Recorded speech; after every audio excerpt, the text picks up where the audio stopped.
Hello everybody and welcome to midweek FFA Cup action as the top side in the NPL, Avondale, take on a fellow top 6 contender, the Melbourne Knights. As both sides have been to the FFA Cup before, this is definitely the big game here on Tuesday night at Summer Street, and an opportunity for both sides to get one round further, 2 more wins, and they'll be in the national stage proper.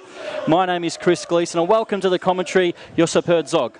Chris, thank you very much for having me. Round 6 FFA Cup action, Knights Stadium. It does not get any better than this.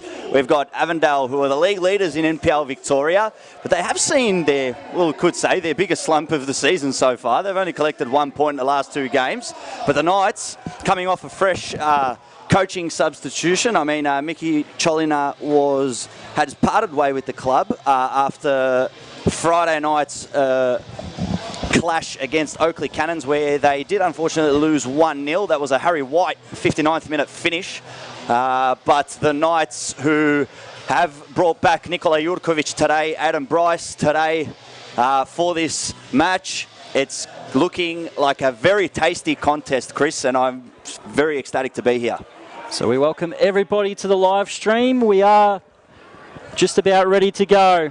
Melbourne Knights versus Avondale, a tasty midweek cup game for you all. And we are away. Sakaya plays it long. Jurkovic looking for Muhammad Awad and goes out for an early throw. Josip, it's also been stated this is the last game for Tomislav Uzkok for the Melbourne Knights before moving up to Sydney. He's moved up to Sydney, played up there before, but what a fearless leader he's been for the Melbourne Knights, and he will sorely be missed and be really ready to put in a big effort tonight to get the Knights home. Yeah, as you said, he's already had a bit of a stint in Sydney, played for Sydney United, even got a gig at the Central Coast Mariners in the A-League. So I think it was a bit more of a personal decision that he's going to Sydney. I know that I think his wife is from there. So I guess whatever has to fit, you know, your life, you base it around you. But in terms of the Knights, Tomislav Uzkok has been, he's not the only, but a major driving force into the success that they've seen this season and the victories that they've been able to accumulate. So no doubt that he will be missed, especially now with the changing coach and losing sort of the engine in the midfield. But I feel like the Knights can still work around it, but all the best to Tomislav, and hopefully he can cap off, you know, his Knights career so far with a fantastic win tonight and maybe a goal himself. And also Avondale tonight without their top scorer in the league, Liam Boland, who's out of the squad tonight. Stefan Zini on the bench. We can quickly go through the lineups while Avondale play it up with Reed. There's Katabian. Good pass out wide. Dangerous ball in. It was up in the air. And Uzkok gets it clear, and Switkovic. Sakaya. Plenty of numbers in the box for this delivery, near post, and in the end, Joseph Franic takes it out for a corner. Yeah, that's fantastic from Franic. I mean, that's twice the ball's been delivered in quick succession, and Franic twice has been able to get in front of Stefan Valentini. Stefan Valentini, somebody that they have to watch out for. I mean, like you said, Liam Boland's not there. Stefan Zini's on the bench. Surely we'll see him in the later stages of this game. But Stefan Valentini, he can be a threat. As we wait for James Ricabene to take the early corner for Avondale.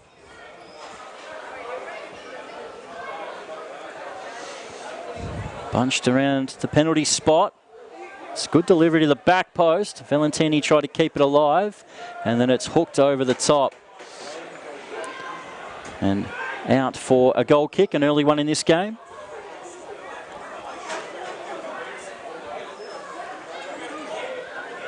And there is a couple of FFA Cup action on tonight. We've already seen South Melbourne defeat Langwarrin last week, and also the Moreland Zebras defeat Westgate by 2-0. Eltham Redbacks already losing against Altona Magic 1-0. Bulleen Lions in the NPL 1 clash are leading Northcote by 1-0. All over the top. Watson in the channel. Crosses it in. Albano. And now the volley comes in from Duzel. And it'll spin out for a throw. Yeah, the Knights, I believe the Knights will be looking to attack Avondale in maybe more so directly, sort of put Avondale on the back foot, make sure that they even if they could pull a couple of maybe soft yellow cards if they go their way, they'll be looking to do that. No doubt that Avondale is the stronger team. In my opinion, they are, but that's the thing we love about cup football. Anything's possible. One of the first changes that Switkovic has made to this lineup as a player coach is Joey Franjic seems to be sitting in centre back. It's a good ball through to Sewell. Early cross will be cut out by Reid. We can quickly go through the starting lineups for both sides. Hadi Chakarun in goal.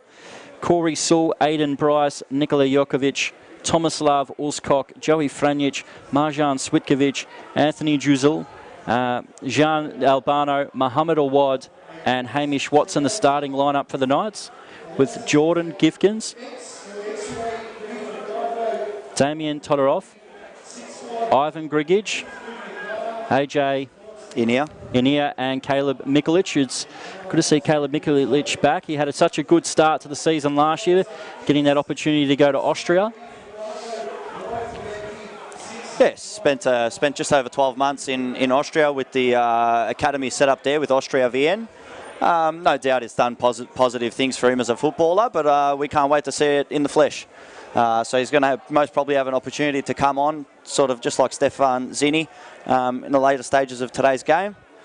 And we hope that, you know, he can find a sort of balance and maybe stay here and help out the Knights, especially since they're going to lose such a figure like Tomislav Ulskok. Caleb Mikulic is like Ulskok, very much a club figure. Been here since day dot, you know, come up through the junior ranks. So let's hope he gets an opportunity to prove himself. And we are also live and interactive on Football Victoria Facebook page. And Omar, is there live action of Bulleen versus Northcote game? No, this is the only game being streamed tonight, but we will go through the scores as they fly in around the grounds. And Chris says, who's coaching the Knights tonight? That's Marjan Switkovic as player coach.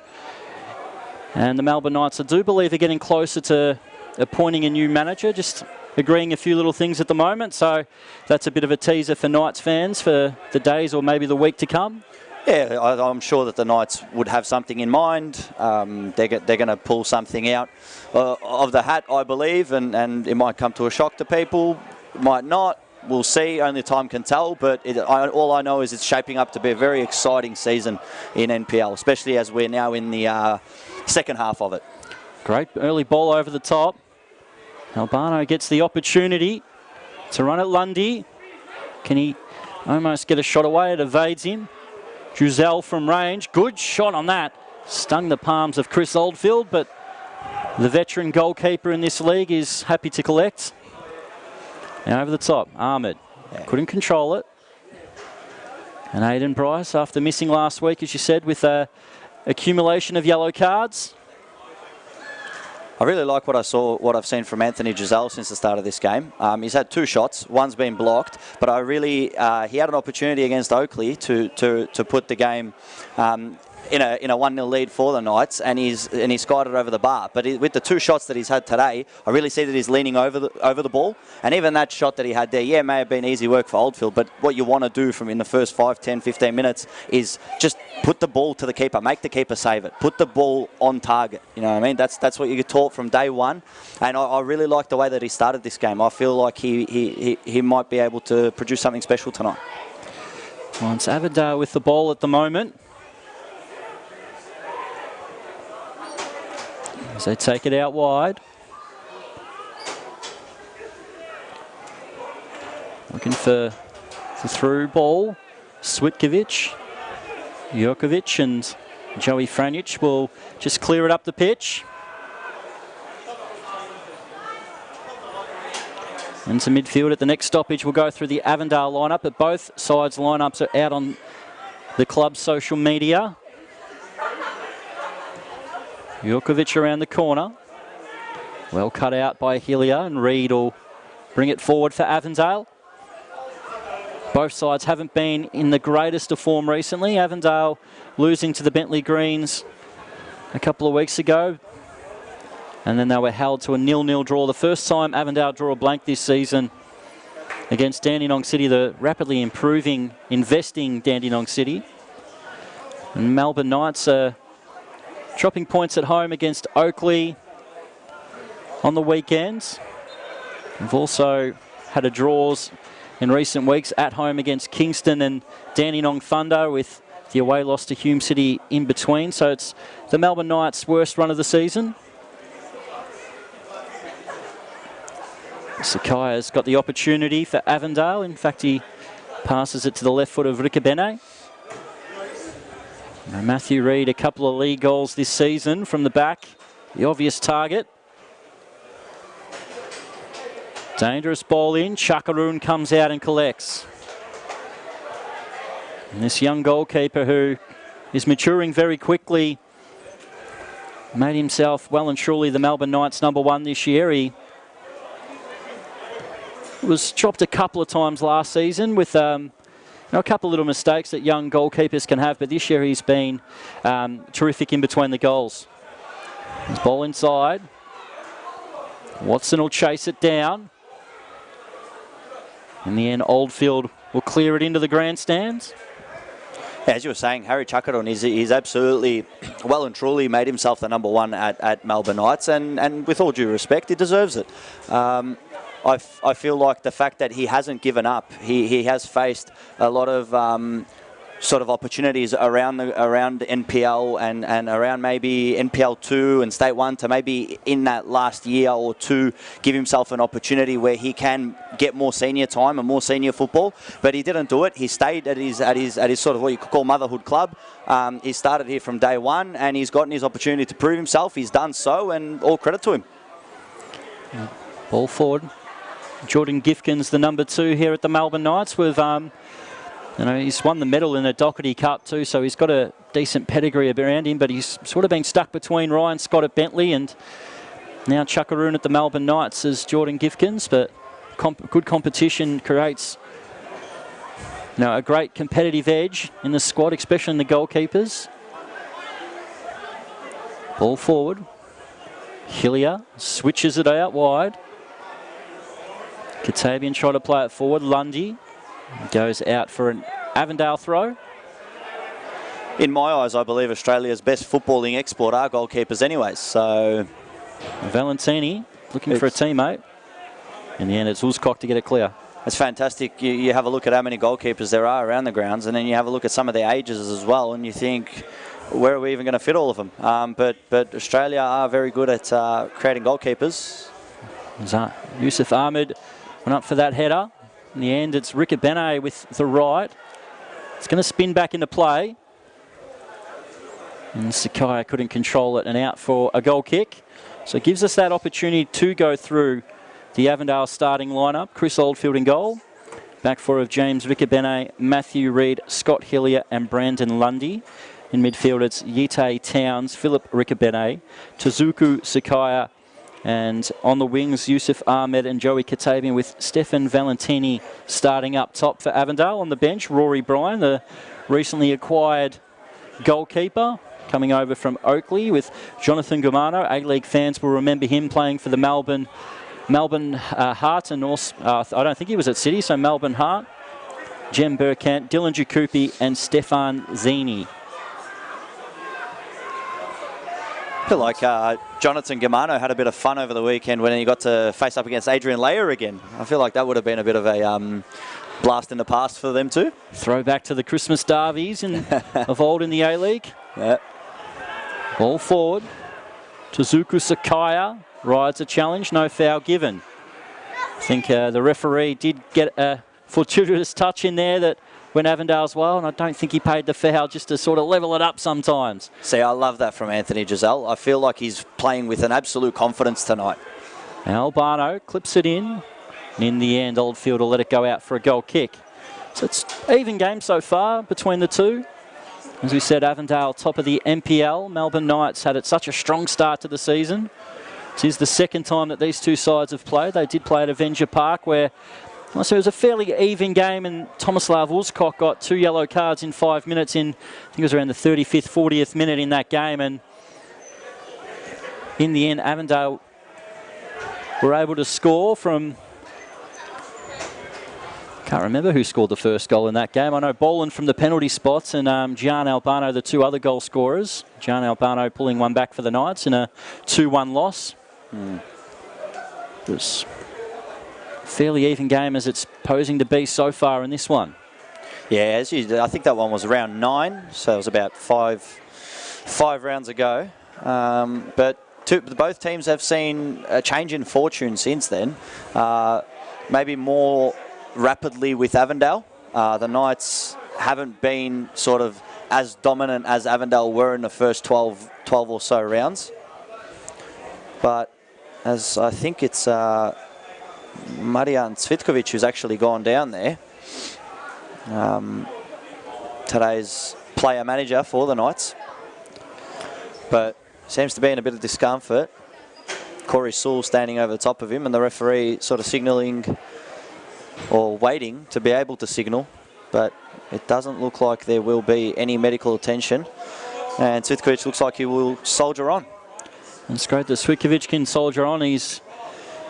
Remember, it wasn't too long ago, maybe 4 or 5 years ago, he was an excellent scorer in the league. I think it might have been the last year of the VPL, the first year of the MPL for the Melbourne Knights, and he'd had a lot of injury problems in the succeeding years, but it's good the last 18 months he's been able to get on the pitch most weeks, and it's been sort of transitioning more into a midfielder than he was more early days as an attacker. But Cvitkovic has been such a strong player for the Melbourne Knights the last 18 months as they've sort of risen up the league and improved the last couple of years. Well, I feel like as he was younger, he had more of that, energy to attack and mix it up with the younger guys. You have a look through the NPL, there are some really young guys with some really quick speed. Gian Albano, Stefan Zini, just to name two, we'll see tonight. But as it's gone through the years with experience, I guess he's sort of more sat back into a bit more midfield dominant role where he can sort of, with his capability and his execution and his vision, he can sort of hit the passes for the young boys to run onto. So,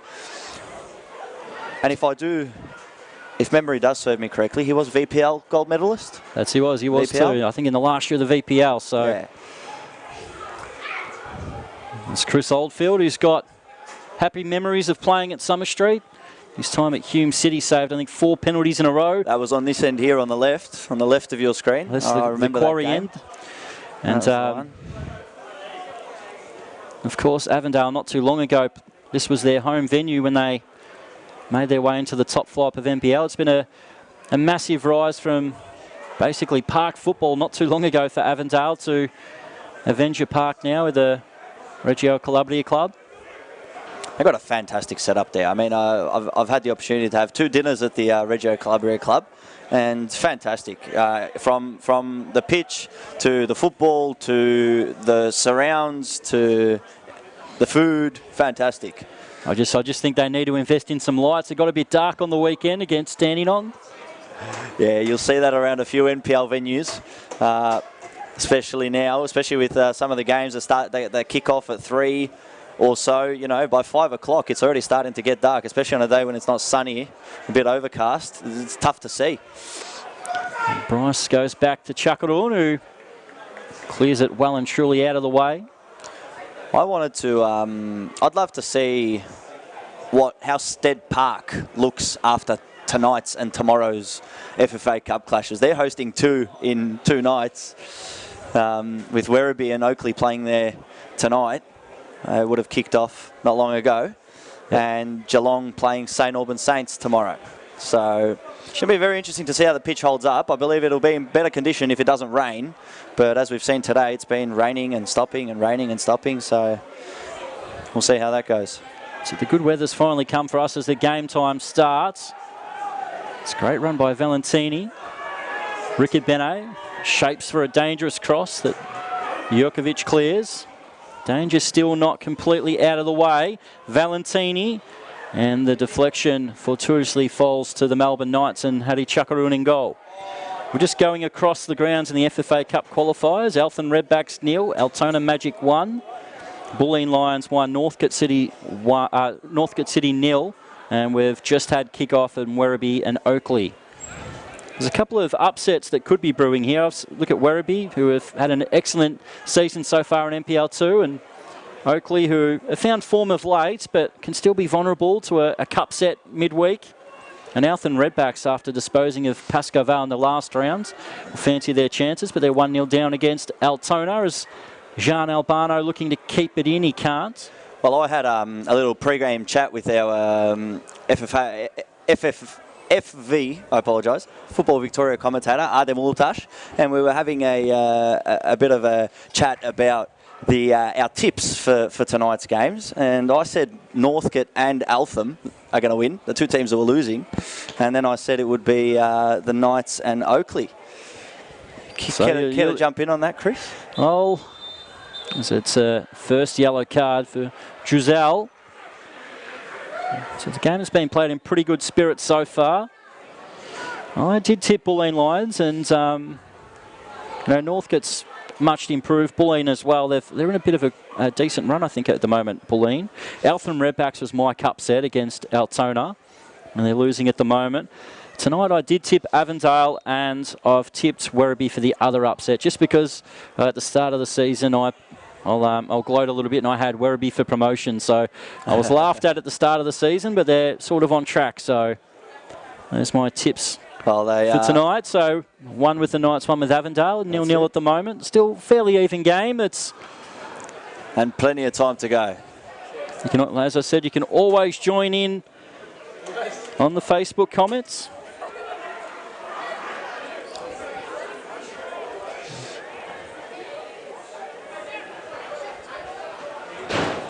Ball out wide.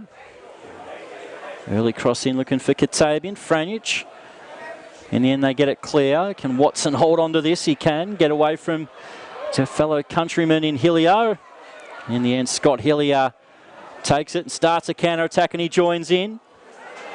But Tezuku Sakaya just passed a little bit wayward. He's been a real star of the NPL since coming out down from Apia Leichhardt. He was 2-goal hero in that cup set of the FFA national qualifiers where Apia knocked out Melbourne Victory. So remember, there might be a few Victory fans or Apia fans or fans that just don't like Melbourne Victory on the stream that will remember that one in last year's FFA Cup.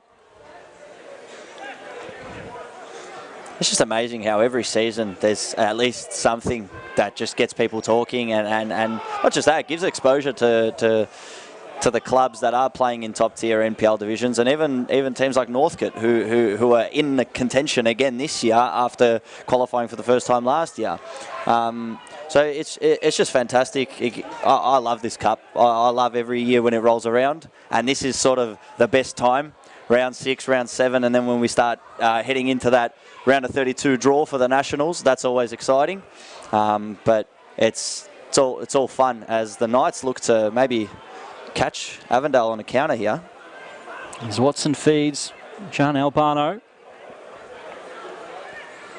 Gets the overlap. Giselle. Watson makes his way into the middle. Box goes over his head. It's headed away. Yusuf Ahmed turns. Lovely turn from him. There's plenty of red shirts in front of him, so he drives on himself and does well to hold the ball up. And in the end, Tezuku Sakaya, just his passing range letting him down. Muhammad Awad cleared away. Phil Rekabene, and now Tomislav Uzkok turns forward for the Melbourne Knights. And see Avondale get in position really early in this game when they lose the ball. All numbers behind the ball at the moment. It's Franjic. In the end, Chakaroon just has to look for their target man, Watson. It's wide of him. In fact, he does well to get there first. Solid contact between him and Scott Hillier, and Hillier has come off second best. From the big barrel chest of Hamish Watson, the two Kiwis.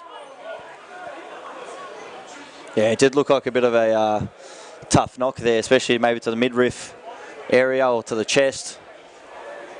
Might be a bit of wounding, but the medical staff have been called. Yite Towns and Joey Katabian coming down, getting a drink. So do Nikola Jurkovic and Gian Albano, just replenishing. We are 24 minutes in to the game. So it's been fairly even so far. I mean, like you said, I like the way you pointed out with Avondale. They're very structured in when it comes to sort of coming out of position, but then they're very quick to get back into position, and they don't give the opposition and too much time to be able to get around them. You'd have to have something that's really, really set up and really, really clinical to get through. So we haven't seen anything major to talk about so far, but neither of these teams want to lose today. Therefore, they want to make sure that they can keep themselves fit and balanced for the entirety of this game. Here's a cup fixture, standard. We can go the whole way tonight. We won't know, but I'm excited to see what a few off the bench can do today as well when they come in with fresh legs, because that'll be go time. This game's also got the potential to go the distance as well, as Hillier with a little bit of a loose touch as he's getting back to full fitness. But Hamish Watson straight back into the back of Hillier is not letting him have 10 seconds of rest. Well, your prediction might come true as Northcote now equalise against Bulleen Lions. So 41 minutes played, 1-1. Eltham Redbacks nil, Altona Magic 1, and Werribee and Oakley still 0-0. I feel like the Eltham Redbacks and the Altona Magic game, the longer that Eltham can stay just one down, the more opportunity they have. I believe if it does go 2-0 to Magic, that may be the end of it. Because the Magic have been very, very inconsistent in my eyes in terms of the league. They started very well. They really shocked a few people around the grounds at the way they started. But since then, it's been a bit, topsy-turvy. But in terms of the cup, they want to put their club back on sort of that national recognition where the club used to be. So that's exactly right. Finding their way in the state league for a little bit, and now getting back to the NPL, and they've been to this round a couple of times, Altona, even in the second division in the last previous years. So great opportunity for them to get into the final 8, but it's the final 4 that get on the national stage. We're getting closer and closer. It's very exciting. So both sides are quite cautious in this game so far. Very quick to get all numbers behind the ball and not make any silly mistakes. It's a typical sort of cup game where it's a little bit cagey, and as Muhammad Awad is fouled, and there will be a yellow card to Brandon Lundy. Another one from Apia that's made their way to Avondale. We got Jack saying Matthew Reid for A-League. Someone signed my favourite player already. So Reedy, good to see Reedy back in the top flight after spending a bit of time with Moreland City the last few years, and almost getting promotion with them in the losing out against Green Gully, one of his other former clubs in the promotion relegation spot last season. As Bryce feeds Franjic. Now Jokovic. Turns Katabian. As the Melbourne Knights are happy to possess and try to pull Avondale a bit closer to them, and then try to get over the top. Towns cuts that one out though, and luckily for the Knights, Uzcock was there to win it back. Straight back onto it, Uzcock. He's very good at reading the game. Juzel just stops it there. He doesn't want to make another rash challenge. He's already on a yellow card. In the end, Adam Bavkar, the man in the middle, lets it go. That's a great turn there by Jean Albano, and he's fouled. Can it be 2 full backs within a minute with a yellow ticket? Adam Bavkar looks like he was going to pull it out of his pocket then, and in the end, a warning will suffice. Yeah. Great bit of skill. So thank you, Brenton, for letting us know that Northcote equaliser was Amr Abdullah. Thank you, Brenton. You see Brenton loves his Victorian football, and you see him quite around the ground, so thank you, Brenton. He's got a page as well. I believe it's a North and Western Football Victoria, where he wraps up all of the state leagues on a week-to-week basis, so fantastic work from Brendan. Muhammad Awad to whip it in for the Knights, near post. In the end, it's still the edge of the box. Tuzuku Sakaya clears. It's well headed. Yusuf Ahmed was still onside because he was in his own half then, and the ball couldn't find him. Does to Valentini around the line, and in the end, just a very not so subtle push in the back. Yeah, Aidan Bryce. I saw that as well. I saw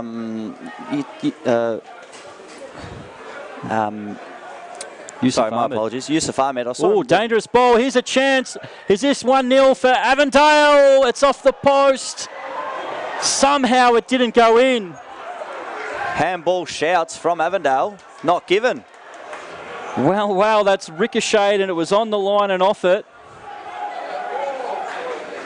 Valentini was almost held on to, and it's come off the post and out, and Sewell got it clear, so as close as any side has been tonight. Yeah, let us know what you think. Is it a penalty or not a penalty? Avondale back on the attack.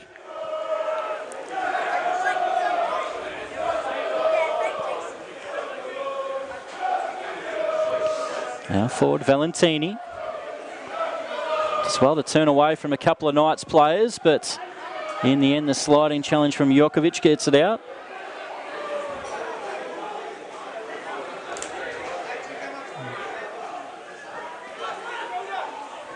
Throws it back, Scott Hillier. Matthew Reid. An ill-directed pass from him. And goes out for a throw. We've seen Ricardo say handball, Anthony say pen.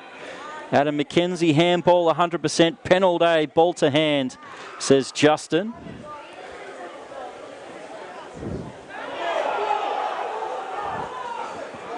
Tuzuku Sakaya, so Adita says, oh, phew. So it's pretty comprehensive in the comments. There's plenty of players in front of the referee, Adam Bavkar, and the linesman was on the far side, so it would have been a very difficult eye line for them guys to see.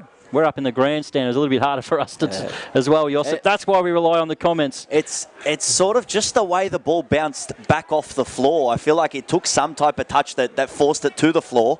And I've just had the benefit of just checking a quick replay. It's definitely off the hand. Oh, definitely off the hand. Definitely off the hand. So 29th minute, major talking point in this contest, and let's hope it's not the first one. But Avondale will be maybe very disappointed, especially when it comes to half-time. I wouldn't be surprised if the coaching staff maybe try have a word with Adam Bavkar to maybe just get an explanation. But at the moment, it's an opportunity that goes well over the top from Albano. That's a major call.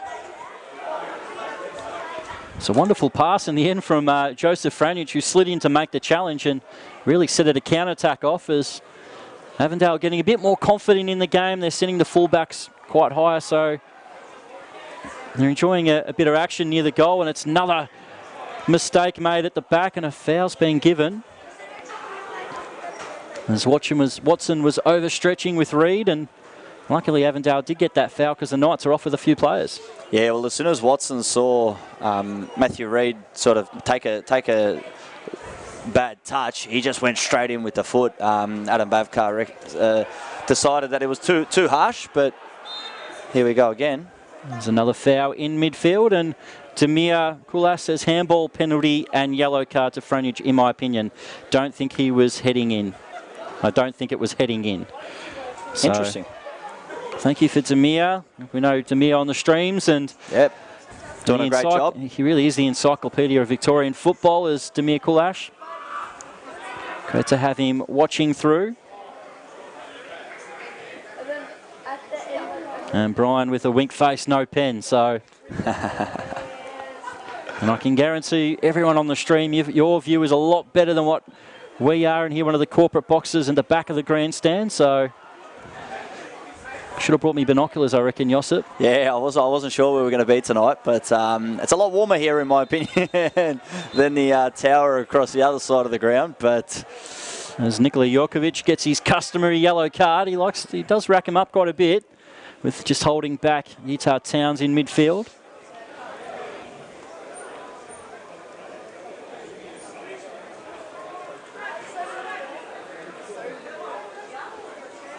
As Adam Bavkar puts another name into the book here in this first half. The yellow cards are starting to rack up. Yeah, well, Anthony Giselle and Nikola Jurkovic both on a yellow, and Brandon Lundy on a yellow card. So 2 for the Knights and 1 for Avondale. Scott Hillier. Ball forward, cut out by Muhammad Awad. It's going to fall forward. Back to Muhammad Awad as he skips past Rikabene. The touch was just a little bit heavy, that Utah Towns, but he was possibly fouled in the build-up then and turned around at the referee once he lost it. Maybe just a little tug on the jersey as he was trying to go past, but it was a bit of a heavy touch. So I agree with the referee there, not playing anything. But this was that. This is where we are entering that sort of point of the game where the last fixture these two teams played in really took a turn. As you said, when Tomislav Uskok received 2 yellow cards in a matter of a few minutes, to see us sending off in the first half, and then that completely just gave Avondale, especially at home, just gave them the edge to not just play better and try to step over the Knights, but as the game progressed, they had more, and they truly deserved that victory. So. Well, Watson goes for the chip, and Oldfield wasn't that far off his line, so... Well, he's trying the Liam Bolland, who isn't here tonight. That's it. Liam Bolland's not in the squad. He did seem to be struggling towards the in the Dandenong game. Ball in the box. Chakaroon comes out, doesn't get there. Valentini cuts it back. Can Avondale get a dangerous ball in the box again? And in the end, it's false harmlessly for Chakaroon, who likes to sweep and come off his line, and he just mistimed that one. And in the end, lucky Valentini was forced wide and not towards goal. Yeah, I believe there was communication there between the Knights goalkeeper and the defenders. Valentini had nowhere really to go. As you said, he was forced out wide, and then he took a bit of a heavy touch to go out wide to keep the ball so he doesn't lose it, and then Chakaroon had enough time to get back. But Hamish Watson has really been trying to just terrorise this Avondale defence from the first minute. As Utah Towns read that turn by Muhammad Awad. Switkovic wins it back. Now Uzkok. Giselle. Out wide. Albano just clips it to the back post. It's going to bounce, and Oldfield gets there.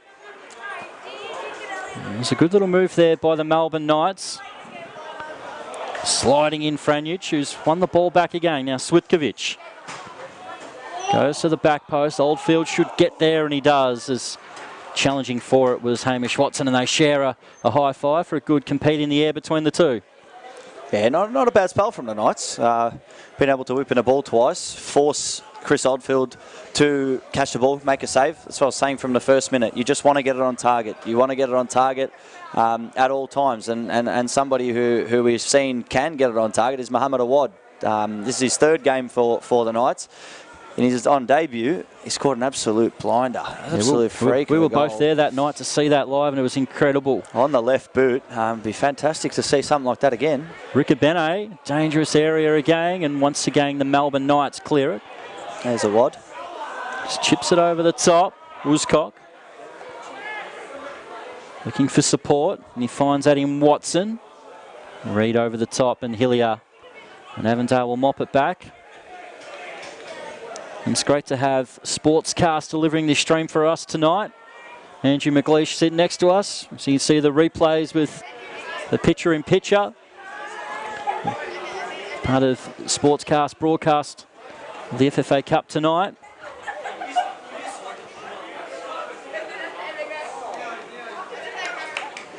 There's Avondale, Scott Hillier.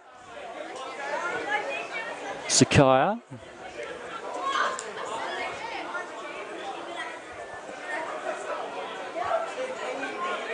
Over the top, Rikabene just couldn't control it with the first touch, much to the delight of the Melbourne Knights fans in front of him. Yeah, the Knights fans have, there are a couple across the ground, but they've migrated into this little left corner. It is a very cold night here at Knights Stadium, but it won't be cold for those players who are sweating out there. But they will be getting a break soon as we slowly do head into the final 5 minutes of this first half. It's been quite even, nothing to really separate the sides except for that 29th minute call, which really should have been a penalty. Yeah, it should have been a penalty. Second look. Yep, so it'll be very interesting to see how this one pans out, especially with everybody having that non-decision, I'd say, in the back of their minds. It's Yusuf. Chance to tease the Knights defence and cross it in. Bryce away. It'll find its way to Jean Albano, and over the head we'll find Watson and lays it back to him. Sliding challenge by Ricabene, and on the second attempt he gives away the foul. And he is going to get a yellow card. So both the Ricabenes are in. It's Adam Bavkar's notebook.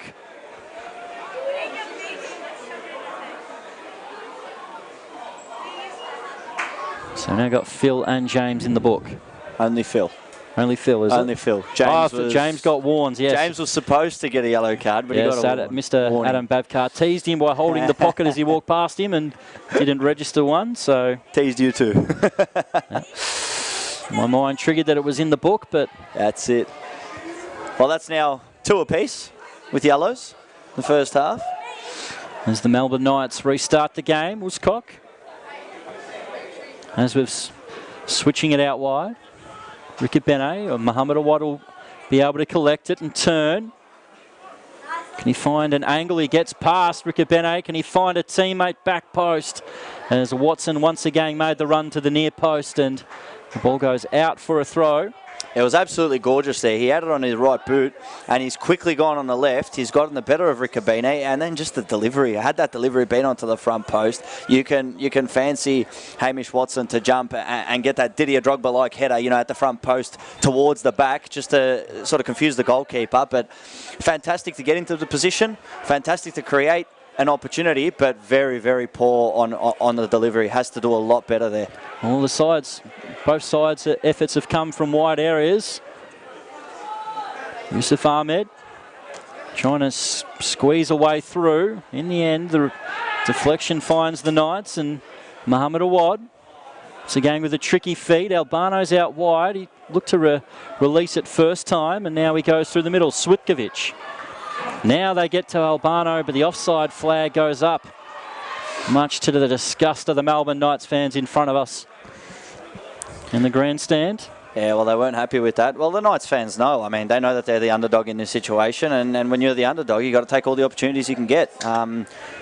So far, they have been able to create some good opportunities in terms of positioning, getting into the right areas, but in terms of the final touch, hasn't really been there from either side yet in this first half. Phil Ricabene. Great turn.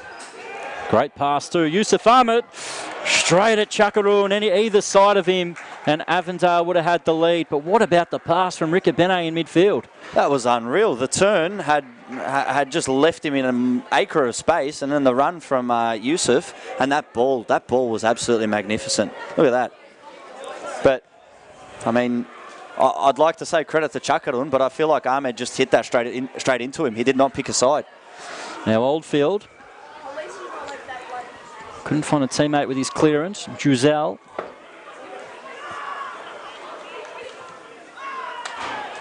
Over the top. Wooscock. Hillier gets there first. Out for a throw.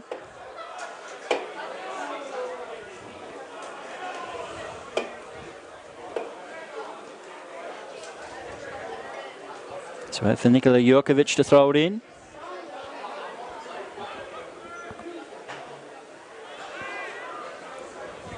We can go through a few of the scores. Bulleen and Northcote 1-1 at half-time, and Altona Magic hold on to that 1-0 lead against Eltham at half-time. Werribee and Oakley still 0-0 after 30 minutes, so we are one of 2 games without a goal so far, but as I said, both sides have come close. In particular, that Avondale probably should have been a handball on the line from against Franjic, so Switkovic can't turn it over. Hillier. Back to Oldfield.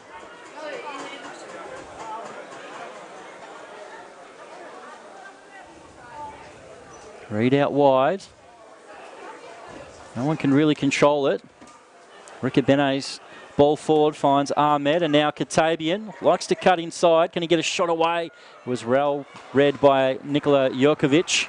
Yeah, Jurkovic just knew that he wanted to cut in. As you said it, you could see that Jurkovic was sort of lagging just because he knew that the cut-in was coming. But fantastic work there from Nikola Jurkovic. And now Joey Katabian might have to think twice about what he does next time. Yusuf Ahmed's finding a bit of space, drifting central. Chizuku Sakaya. Sakia loses the ball. Switkovic. If the Knights can work this smartly, they've got a bit of a counter-attack on. Awad. Cut back inside, and Avondale able to get players behind the ball very quickly. As we said, we are getting close to half-time. Albano. Ball gets away from him and out for a throw. As we said, you can always join in the comments.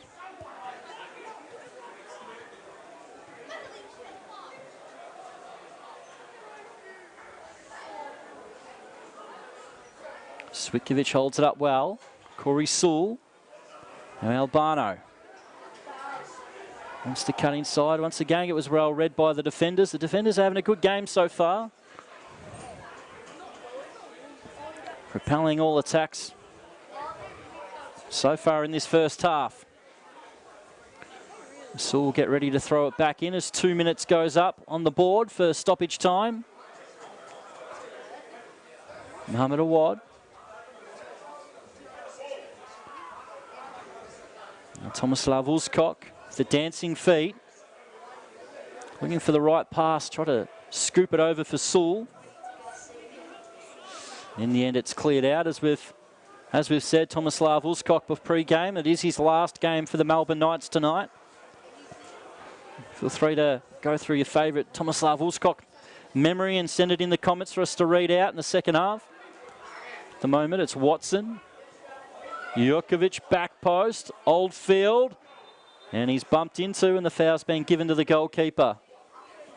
As you said, that Tomislav Uzkok will be moving to Sydney and play up there and live up there with his family. So all the best to Tomislav, and as we've said earlier in the game, what a warrior he's been for the Melbourne Knights, and hopefully for their sake it's not a goodbye and something could change in the future and he could be back at Summer Street. Turn a new leaf and on to the next chapter. But all the best to him and his family that are heading up to Sydney, and hopefully we do see him in some maybe an FFA Cup game when he has to come back down to Melbourne. As now it's with Hillier. I just liked there that that last challenge when Oldfield had gotten Cvitkovic down. Straight away, the first thing that Oldfield looked for is to see if Cvitkovic was okay. So surely there was some type of contact there. And then we'll just break there for Towns.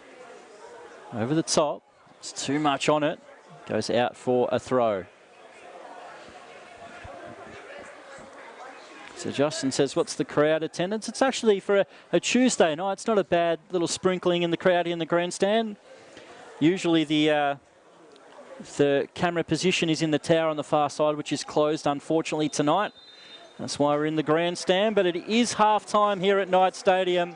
It is the Melbourne Knights 0, Avondale 0. A big controversial sort of decision around the 30-minute mark where looked like the ball was handled off the line by the Melbourne Knights. No penalty given.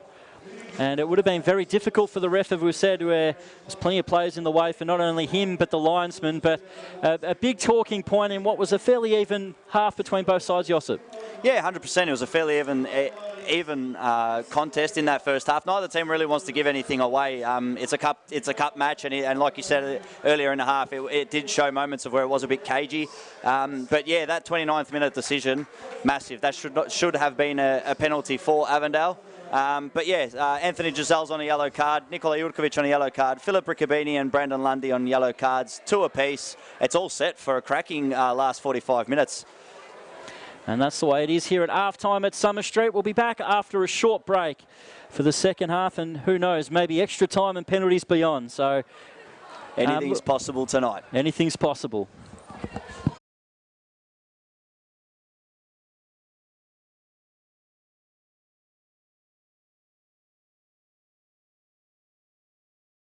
Giselle from range, good shot on that.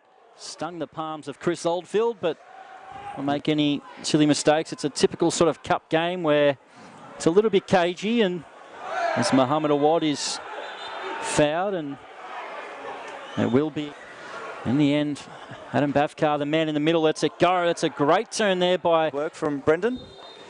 Muhammad Awad to whip it in for the Knights, near post. Sorry, my apologies. Yusuf Ahmed. Oh, dangerous ball. Here's a chance. Is this 1-0 for Avondale? It's off the post. Somehow it didn't go in. If the coaching staff maybe try have a word with Adam Bavkar to maybe just get an explanation. But at the moment, it's an opportunity that goes well over the top from Albano. I wasn't sure we were going to be tonight, but it's a lot warmer here, in my opinion, than the tower across the other side. Cock. Giselle out wide. Albano just clips it to the back post. It's going to bounce, and Oldfield gets there.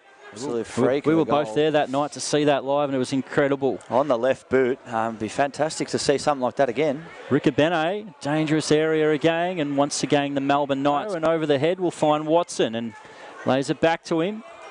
Sliding challenge by Riccobene, and on the second attempt he gives away. First half. For Riccobene. Great turn. Great pass through. Yusuf Ahmed straight at Chakaru and either side of him. At the moment it's Watson. Jukovic back post. Oldfield. And he's bumped into, and the foul's been given to the goalkeeper. As you said, almost get a shot away. It evades him. Giselle from range. Good shot on that. Stung the palms of Chris Oldfield, but won't make any silly mistakes. It's a typical sort of cup game where it's a little bit cagey, and as Muhammad Awad is fouled, and it will be, in the end, Adam Bavkar, the man in the middle, lets it go. That's a great turn there by work from Brendan. Muhammad Awad to whip it in for the Knights, near post. Sorry, my apologies. Yusuf Ahmed. Oh, dangerous ball. Here's a chance. Is this 1-0 for Avondale? It's off the post. Somehow it didn't go in. If the coaching staff maybe try have a word with Adam Bavkar to maybe just get an explanation. But at the moment it's an opportunity that goes well over the top from Albano. I wasn't sure we were going to be tonight, but it's a lot warmer here, in my opinion, than the tower across the other side. Cock.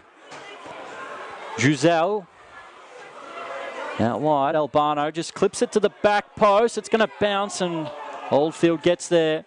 Absolute freak. We were both there that night to see that live, and it was incredible. On the left boot. It'd be fantastic to see something like that again. Riccobene, dangerous area again, and once again the Melbourne Knights. And over the head will find Watson, and lays it back to him.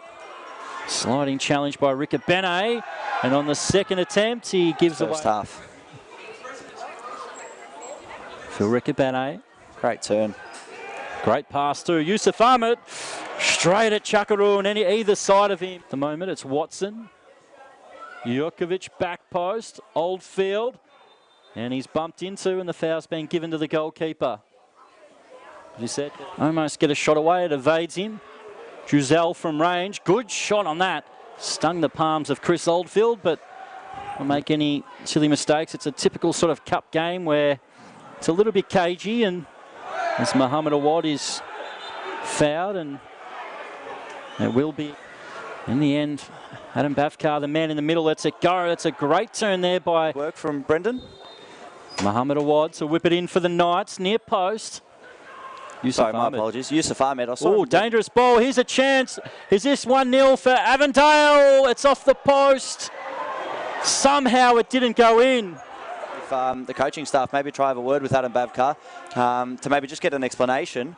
But at the moment it's an opportunity that goes well over the top from Albano. I wasn't sure we were going to be tonight, but it's a lot warmer here, in my opinion, than the tower across the other side. Cock.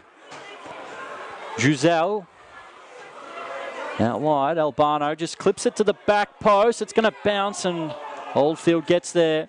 Absolute freak. We were both there that night to see that live, and it was incredible. On the left boot. Be fantastic to see something like that again. Riccobene, dangerous area again, and once again the Melbourne Knights. And over the head will find Watson and lays it back to him. Sliding challenge by Riccobene, and on the second attempt he gives away. First half.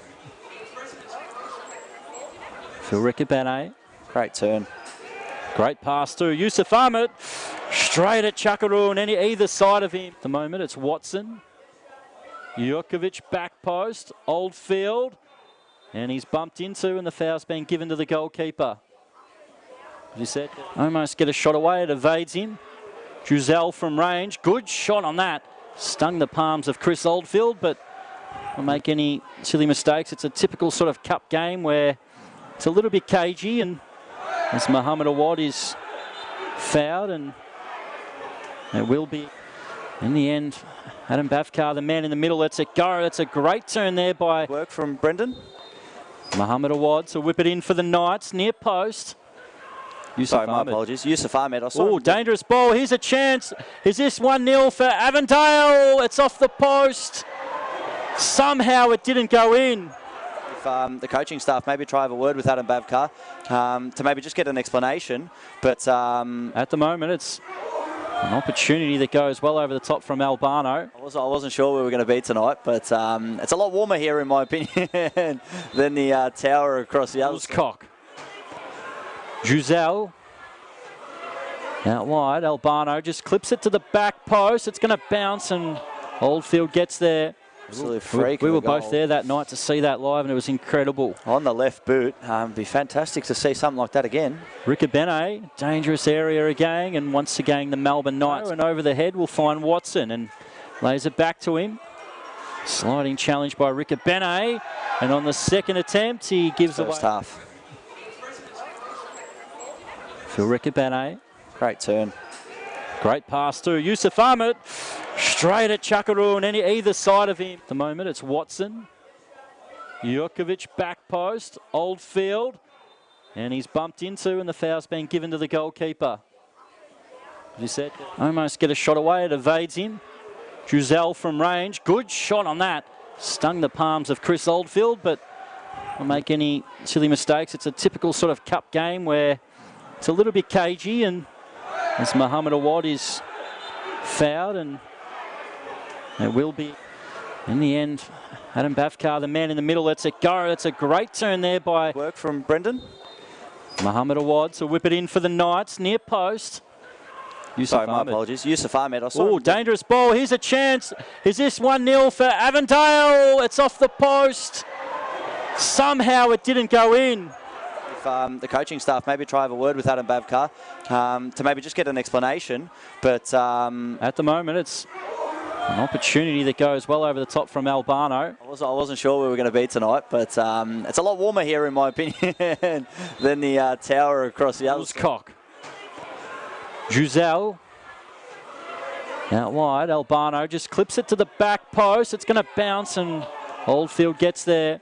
Absolute freak. We were both there that night to see that live, and it was incredible. On the left boot. Be fantastic to see something like that again. Riccobene, dangerous area again, and once again the Melbourne Knights. And over the head will find Watson and lays it back to him. Sliding challenge by Riccobene, and on the second attempt he gives away. First half. For Riccobene. Great turn. Great pass through Yusuf Ahmed. Straight at Chakaru and either side of him. At the moment it's Watson. Jukovic back post. Oldfield. And he's bumped into, and the foul's been given to the goalkeeper. As you said, almost get a shot away. It evades him. Giselle from range. Good shot on that. Stung the palms of Chris Oldfield, but don't make any silly mistakes. It's a typical sort of cup game where it's a little bit cagey, and as Mohammed Awad is fouled, and it will be, in the end, Adam Bavkar, the man in the middle, lets it go. That's a great turn there by Work from Brendan. Mohammed Awad, so whip it in for the Knights, near post. Sorry, my apologies. Yusuf Ahmed. Oh, dangerous ball. Here's a chance. Is this 1-0 for Avondale? It's off the post. Somehow it didn't go in. If The coaching staff maybe try have a word with Adam Bavkar to maybe just get an explanation. But at the moment, it's an opportunity that goes well over the top from Albano. I wasn't sure we were going to be tonight, but it's a lot warmer here, in my opinion, than the tower across the other side. Cock. Giselle. Out wide, Albano just clips it to the back post. It's going to bounce, and Oldfield gets there. Absolute freak. We were both there that night to see that live, and it was incredible. On the left boot. Be fantastic to see something like that again. Ricabene, dangerous area again, and once again the Melbourne Knights. And over the head, we'll find Watson, and lays it back to him. Sliding challenge by Ricabene, and on the second attempt, he gives away. First half. Phil Ricabene. Great turn. Great pass through Yusuf Ahmed. Straight at Chakaru on either side of him. At the moment, it's Watson. Jukovic back post. Oldfield. And he's bumped into, and the foul's been given to the goalkeeper. As you said, almost get a shot away. It evades him. Giselle from range. Good shot on that. Stung the palms of Chris Oldfield, but won't make any silly mistakes. It's a typical sort of cup game where it's a little bit cagey, and as Muhammad Awad is fouled, and it will be, in the end, Adam Bavkar, the man in the middle, lets it go. That's a great turn there by work from Brendan. Muhammad Awad to whip it in for the Knights, near post. Sorry, my apologies. Yusuf Ahmed. Oh, dangerous ball. Here's a chance. Is this 1-0 for Avondale? It's off the post. Somehow it didn't go in. The coaching staff maybe try have a word with Adam Bavkar to maybe just get an explanation. But at the moment, it's an opportunity that goes well over the top from Albano. I wasn't sure we were going to be tonight, but it's a lot warmer here, in my opinion, than the tower across the other side. Cock. Giselle. Out wide, Albano just clips it to the back post. It's going to bounce, and Oldfield gets there. Absolute freak. We were both there that night to see that live, and it was incredible. On the left boot. Be fantastic to see something like that again. Ricabene, dangerous area again, and once again the Melbourne Knights. And over the head, we'll find Watson, and lays it back to him. Sliding challenge by Ricabene, and on the second attempt, he gives away. First half. Phil Ricabene. Great turn. Great pass through Yusuf Ahmed. Straight at Chakaru on either side of him. At the moment, it's Watson. Jukovic back post. Oldfield. And he's bumped into, and the foul's been given to the goalkeeper. As you said, almost get a shot away. It evades him. Giselle from range. Good shot on that. Stung the palms of Chris Oldfield, but won't make any silly mistakes. It's a typical sort of cup game where it's a little bit cagey, and as Muhammad Awad is fouled, and it will be, in the end, Adam Bavkar, the man in the middle, lets it go. That's a great turn there by work from Brendan. Muhammad Awad to whip it in for the Knights, near post. Sorry, my apologies. Yusuf Ahmed. Oh, dangerous ball. Here's a chance. Is this 1-0 for Avondale? It's off the post. Somehow it didn't go in. The coaching staff maybe try have a word with Adam Bavkar to maybe just get an explanation. But at the moment, it's an opportunity that goes well over the top from Albano. I wasn't sure we were going to be tonight, but it's a lot warmer here, in my opinion, than the tower across the other side. Cock. Giselle. Out wide, Albano just clips it to the back post. It's going to bounce, and Oldfield gets there. Absolute freak. We were both there that night to see that live, and it was incredible. On the left boot. Be fantastic to see something like that again. Ricabene, dangerous area again, and once again the Melbourne Knights. And over the head, we'll find Watson, and lays it back to him. Sliding challenge by Ricabene, and on the second attempt, he gives away. First half. Phil Ricabene.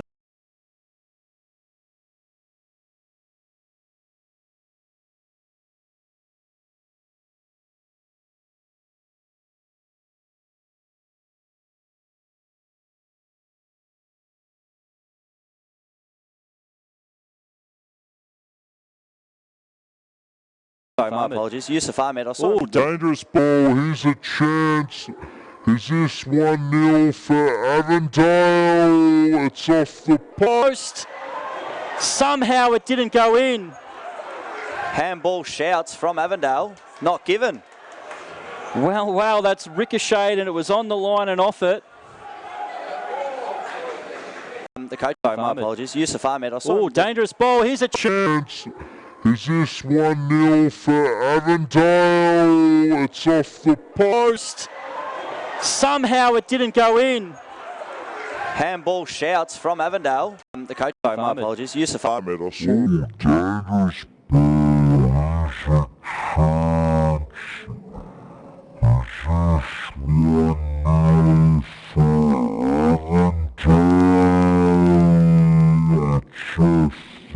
Post.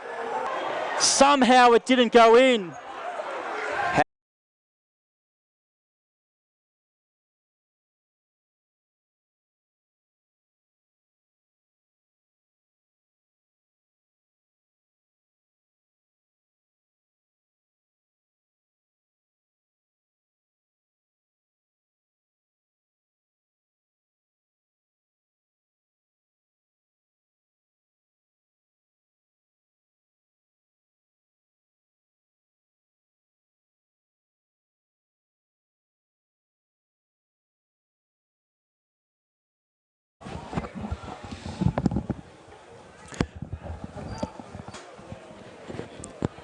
As we welcome you back here for the second half at Summer Street in FFA Cup qualifying.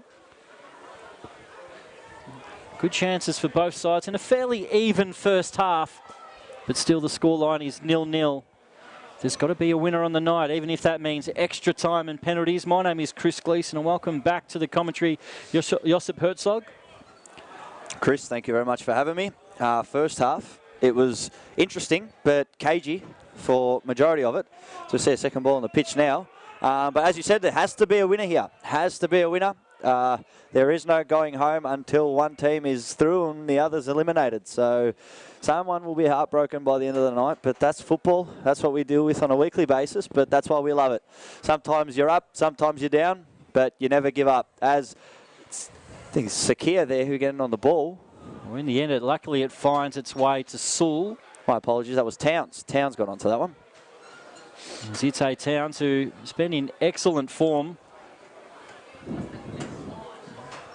Just confirming for our viewers, who, if you're just joining us, for the Knights, number 11, Nikola Jurkovic, and number 19, Anthony Giselle, on yellow cards. They both saw yellow cards in the first half.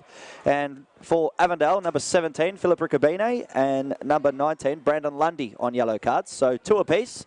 So we have to keep an eye out for those guys. And let's hope we don't see any reds, because if we do, it could change the complete complexion of this game and change someone's season. It's going to be a foul here for the Knights to get out of defence. Thank you to Brenton Ray. 2-0 Altona Magic, double the lead against Alton Redbacks. So that killer second goal, as Josip was saying in the first half. It's the one. That's it should be Altona's game from here on in, but at the end of the day, it is the cup. We never know. Once again, thank you to Brenton, who is always on top on the ball, knows his stuff. So ball thrown back in. Sewell just heads it back out for another throw. It's been a cagey game so far, but not a huge amount of goal-mouth action. Some, as we said in the first half, both sides' best opportunities come in wide areas as Altona look to do so again. Yusuf Ahmed gets into the box. In the end, Franjic with a well-timed tackle. Oh, that's Yusuf Ahmed. He goes down as having the best chance of the first half. Just after that 35th minute mark, it was Philip Riccobene who gave him an absolute blinding ball through the middle of the Knights' heart. It just went straight through. And Yusuf Ahmed got onto the end of it, but as he went one-on-one around the penalty spot, he didn't pick a side and then just put it straight in the hands of Harry Chakadon. So that was the best chance of the first half.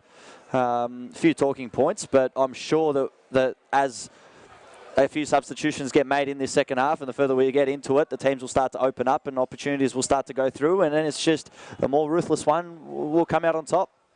Sakia with good feet.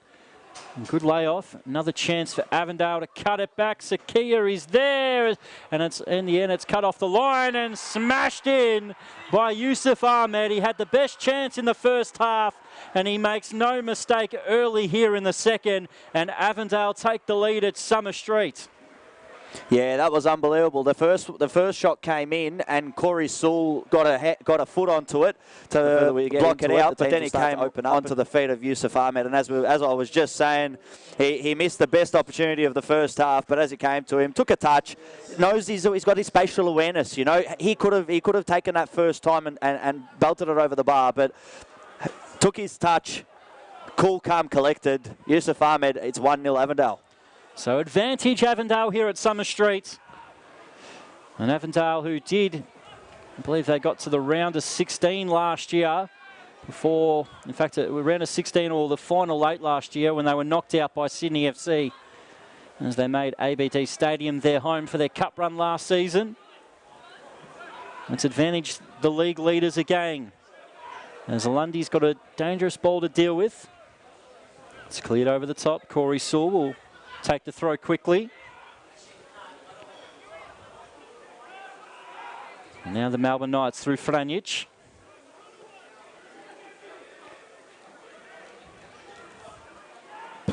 As you see, Avondale very well organised and forced the Knights back to Chakarun. Looking for Watson, who was a bit slow to get back into an onside position, as Scott Hillier and Matthew Reid were a little bit quicker to step up than him. Yeah, just looking at that goal again, that was Tasuku Sakia doing an absolute fantastic job on the left. He broke down on the left, and the ball came towards Ahmed, and fantastic spatial awareness, knew where he was, took a touch, and drilled it right into the back of the net. No chance for Harry Chakarun there, and all credit to Avondale, who in my eyes deserved to have the lead. They could have had 2 in the first half, and it was Ahmed who could have had them, but fantastic that, you know, even after missing these opportunities, that's a foul challenge there. That seemed late. That's a booking. It will be Stefan Valentini, the next man into the notebook. Joanne says, come on, Knights. And Rabib says, what were you saying about Yusuf Hart? And Mohammed Hassan just with a goat emoji. So we give credit where credit is due. It was an excellent finish by Yusuf Ahmed, who spent the times he's been on the bench or started for Avondale, because he's been a little bit in and out of the side with Stefan Valentini and Stefan Zini, who've most games played in front of him, but when he's come on, he's taken his chances. He's got in a few league goals as well, and as you said, when it fell to him at the edge of the box, he just rifled it in. As the Melbourne Knights might look to make an early substitution in this second half shortly. It looks to be the return of Caleb Mikulic, who's wearing the number 8. I believe he was number 14 last time around. He was his last stint in a senior squad at the Knights. But as we were saying earlier in that first half, Caleb Mikulic done well when he broke into the Knights senior team after playing for the St Albans Saints seniors as well. But got an opportunity to go Austria Vienna in the academy set up there. Spent just over 12 months there. And very intrigued to see as player manager for tonight, Marijan Cvitkovic takes himself off, I believe. And maybe it's time to put the brains to work instead of the legs and let the young boys do it onto the pitch. But fantastic to see Caleb Mikulic back in the red, white and blue for the Knights. And let's see what he can show us that he's learnt. As Tasuku Sakia drives it forward again, gets the shot away off the crossbar.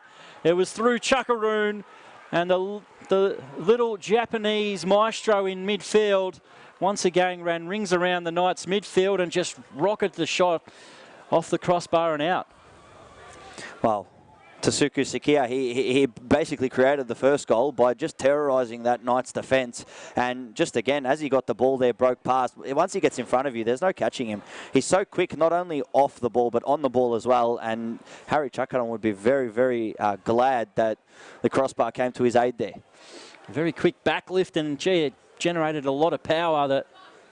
So it was through Chakaran before he knew it, and just luckily for the Melbourne Knights fans, it went the wrong side of the crossbar. But Altona, what a strong start to this second half. Especially in recent weeks, we've seen that with the Melbourne Knights, as Tasuku Sakia is fouled deep in his left-back position. But we've seen that with the Knights this year, that they've had these lapses in games, which has definitely cost them points and sort of slipped them away from, I think they were in third position about 5 weeks ago. Still in the top 6 for the points they gathered, especially early in the season. But a little downturn in form, a fairly even first half, but Tasuku Sakia has just turned things on. As you said, he's created the goal and almost scored himself. Yeah, but when we look at the sort of like a maybe sort of shake up in form, I mean, you look at the way that they started the season, that was, nobody picked that, you know what I mean? So the way that they've been going so far in terms of the last 5 or 6 weeks, that's more so maybe the way that they were expected to go at the start of the season. So had they maybe overachieved in the first half of the season, I'll leave that for others to decide. But I mean, it's just, you have to take it game by game. And I do not count them out of this at all. At home, there's a fair few amount of people here tonight. Especially, as you said before, on a Tuesday night. So it's nowhere near finished, but Avondale enjoying their best spell so far. As they look to create again. This time Sewell takes it away from Sikaya. Now Towns. Dangerous ball in, back post. It just evaded Ahmed Youssef, who claps his teammate for the attempted cross to the back post. Zjurkovic was sucked in to the middle, trying to cover another player, and he was left on his own. It's again dangerous moments for the Melbourne Knights.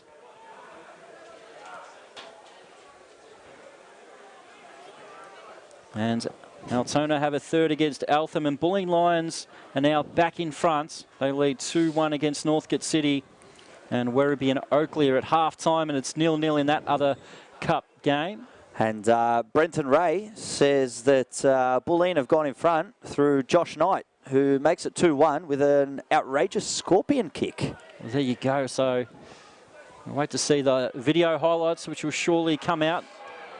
As Caleb Mikulic, first chance to really attack the Avondale defence, and he does well to win a corner. Smart play there. You'd rather take the corner than try to dribble your way out of that trouble. Only a select few in the world would be able to dribble themselves out of that type of trouble. So smart play from Mikulic. As Wooscock is getting pretty handsy there in the inside the box. Be interesting to see if referee stops it. Doesn't. Dangerous ball in. Oh, John Albano had an opportunity to just pass the ball into the net. Mistimed that. Avondale get it clear. A little step over. And now Corey Sewell.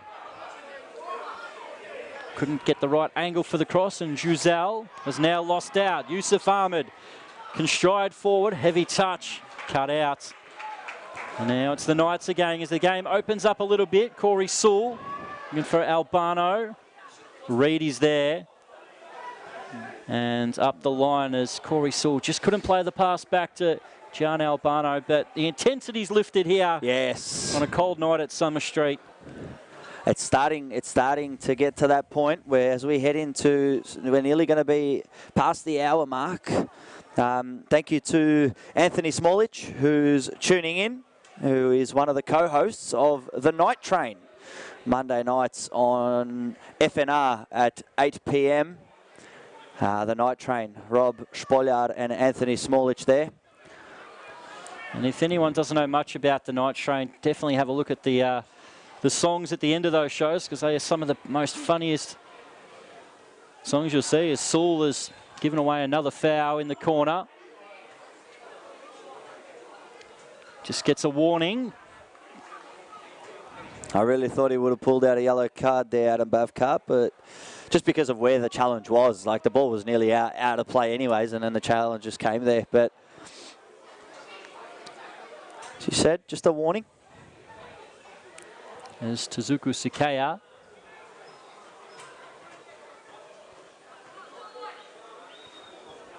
And Rikabene, the left foot, right foot options, and the Melbourne Knights are going to employ a bit of a zonal marking. Ball in the end Chakaroon came, but it was well headed away by Jurkovic. Only man forward is Mohamed Awad and Jean Albano. The pass can't find him and it's cleared out. I think the Melbourne Knights will be happy to get a throw out of that situation.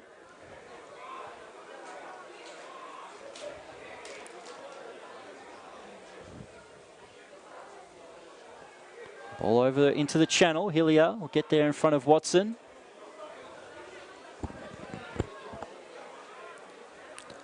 Sikaya. Now Ahmed. Both have had a huge impact in this second half. Tezuku Sikaya forward into the channel. Yita Towns, and the challenge was well made. And it will be out for a corner. Oh, when you go to ground like that, like Joseph Franch just did there, I mean, it's very dangerous because you don't really have control of what happens next. Yite Towns with the left boot tries to get a little touch onto it. Did force out for a corner, but we've seen many players go down in situations like that, and the Knights really cannot afford to concede another goal, because if they do, it may be game over for the Melbourne Knights. They have shown this season, though, that they are very capable of coming back from behind. I still do remember that. It's dangerous ball. Chakaroon punches it clear. So I'm saying, I still do remember that night against Altona Magic in round 2, where it was 4-3 till the dying moments, where AJ Inea came on and scored the winner. AJ Inea is on the bench tonight. It's going to be a dangerous foul in a dangerous area. We've seen what Tezuku Sikaya can do from this situation. Referee just letting the Sikaya know that it's on the whistle. Harry Chakaroon will be trying to get a strong wall here, but Sikaya, especially from the range, it's not just outside the box, it's a bit just outside the D, so there is enough space there to get that dip, you know, up and over. But we know Sikaya is more than capable of striking at this range.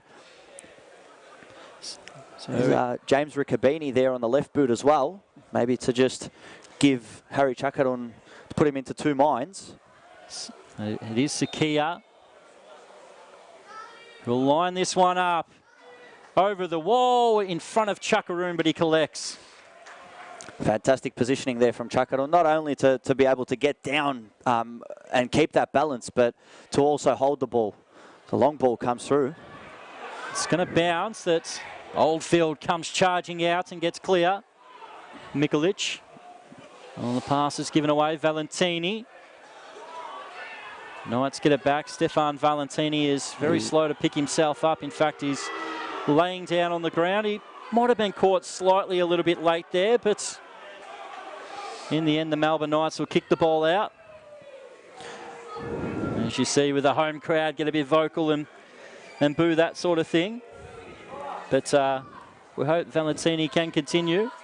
We've obviously got a very able winger on the bench and waiting in the wing, Stefan Zini. So I'll be interested to see if Stefan Zini, I mean, if Avondale can keep in this position where they are with a 1-0 lead, I'd be very interested to see if Stefan Zini will even come on maybe. But Ante Rupan says -5 in Mount Buller. Come on, Knights. Thank you very much, Ante, for tuning in. -5 in Mount Buller. Oh, I think it must be about 4 or 5 degrees here in North Sunshine. The Knights do get bitterly cold in this place. Plenty of heat and action on the pitch so far. Yusuf Ahmed's goal just after half-time as separates the two sides. Stefan Valentini's back onto the pitch and ready to continue. That's where the throw goes. Sakia, no foul. In fact, it has been given. We're a long way to hear the whistles over here, Josip. Yeah, especially on that other far side. So 3-0 now for the Magic, as Brenton has said.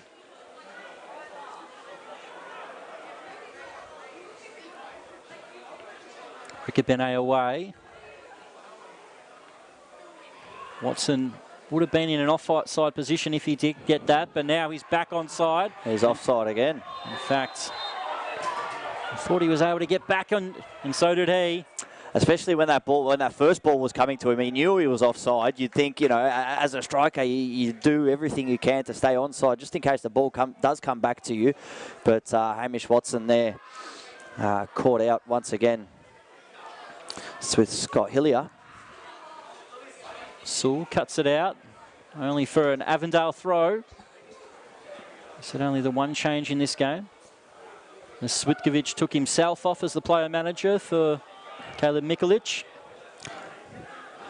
Well, just in that break of play that we had before when the medical staff came on, I did see Cvitkovic at the edge of the technical area, yelling out some directions. Maybe he's getting some practice for the coming years. I might see Marijan Cvitkovic taking a full-time coaching role. He's got the knowledge for it and the experience, so it'll be interesting to see. In the end, Regis clears it into that grandstand. Zoran Markovski in the dugout opposite to him. He's done an excellent job to take Avondale to the top after taking over from Anthony Barbieri in the summer. It was a strong season from Avondale, losing the grand final, getting deep in the National Cup. Really taking it up to Sydney FC in that game as well. So, as we know, there are a real big club on the rise. Coming up against one of the traditional powerhouses of Australian football, national champions in the Melbourne Knights. Two-time champions, back-to-back. The old Olympic Park, where Collingwood train now. But before the Amy Park, Melbourne Rectangular Stadium was in its plans. They did have the old Olympic Park there. And the other one was, I believe, is at the old Highmarsh, wasn't it, against Adelaide City? Yes, correct. Well, here's Watson. Can he get a shot away? Watson! He can, and it's just wide. Oldfield, all he could do was look as it took a deflection and just went past the post. And Hamish Watson come very close to levelling it up for the Melbourne Knights. Well, you could really see all of these Knights fans that are in front of us here where we're commentating from. As Hamish Watson took the ball, you thought of saw maybe he hit next to the post, but... Well, it's dinked in. Oldfield doesn't collect it. Still alive. Woolscock, Towns away. A wad. Puts it back in the mixer. And Sakia gets it clear. And he's offside. And Watson's offside again. It's a third time in less than 5 minutes. But that strike, it came off the back of Matthew Reid there. Number 5 for Avondale. So the Melbourne Knights' best opportunity in this game to get back level. And Hillier will just put it out and pass it perfectly to the ball boy, as Avondale do have another injury concern. Nikola Jurkovic running back into the mixer to try to lift Stefan Valentini up. So you don't need the treatment. Come on, let's get on with it. In the end, a little scuffle. Could have really broke out then. Well, but in the end, Valentini does pick himself up and ready to go. It doesn't take much to ignite, especially in a game that means so much like tonight. But with just over 20 minutes remaining, plus whatever the referee, Adam Bavkar, decides to add as stoppages, we're going to see plenty more opportunities here as the Knights have sort of been able to stop Avondale from that spell that they had early in the second half. But here comes what I personally have been waiting for, to see how it would affect the complexion of this game. Stefan Zini, number 7, coming on for number 12, Yusuf Ahmed. as the Avondale make their first substitution of the game. 79 minutes in. Yusuf Ahmed really has had an excellent game. It is his goal that separates the two. The best couple of chances for Avondale, one in the first half, one in the second. And he buried his chance. And the ball now finds its way to Oldfield. And my apologies, they're 69 minutes in. So Zini, who've terrorised NPL defences all season long, gets a chance as the game stretches a little bit. And as you'd expect, the Melbourne Knights have to open it up a little bit as time gets away from them in this game. But well, in my eyes, Corey Sewell and Nikola Jurkovic have the hardest job in the rest of this contest. Currently, it's for Sewell because Stefan Zini has chosen the right wing, but we know Zini likes to change flanks, and we'll see him and Joey Katabian changing, and maybe putting even Stefan Valentini maybe even staying central because he's been running a lot throughout the course of this game. Awad does great there to take it off Zini. And Sewell wins the Melbourne Knights a throw. Must admit, James Riccobene was pretty lucky not to go into the book for that second heavy challenge he's had in this game. Mohammed Awad plays it forward. It's very tight in there, and the ball in the end finds its way to Jujal. Excellent ball out wide. How's the cross into the box? It's poor from Gian Albano. He puts it into the red dirt behind the goal at the quarry end. Yeah, it's just been that final touch for the Knights that's been lacking tonight. I mean, even in the first half when players were able to get through, the likes of Mohammed Awad and even Gian Albano, when they've been able to get through on the wide flanks, they haven't been able to put in these fantastic deliveries that we're so used to seeing from them. But they have to fix it up with 20 minutes to go, because the closer we get to that 90th minute mark, the less time there is remaining for the Knights, and they'll know that. And I've seen Marijan Cvitkovic a few times at the edge of the technical area.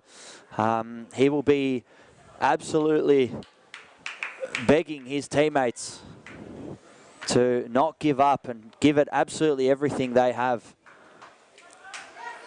In the end, Avondale lose out. The ball finds its way. Caleb Mikulic.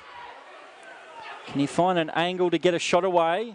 Gets it through a few players and then trips over the ball himself. Towns away. Sewell cuts it out. Over the top. Just the ball's laid off for Watson. Trying to tease Riccobene. Gets past him. Can he find the angle to shoot? He does. It's blocked. It's still alive. And the second shot falls just inside play. And Chris Oldfield collects for Avondale. Well, that was absolutely terrorising there from Hamish Watson. He got the better of James Riccobene there on the left, on the Knights' right side.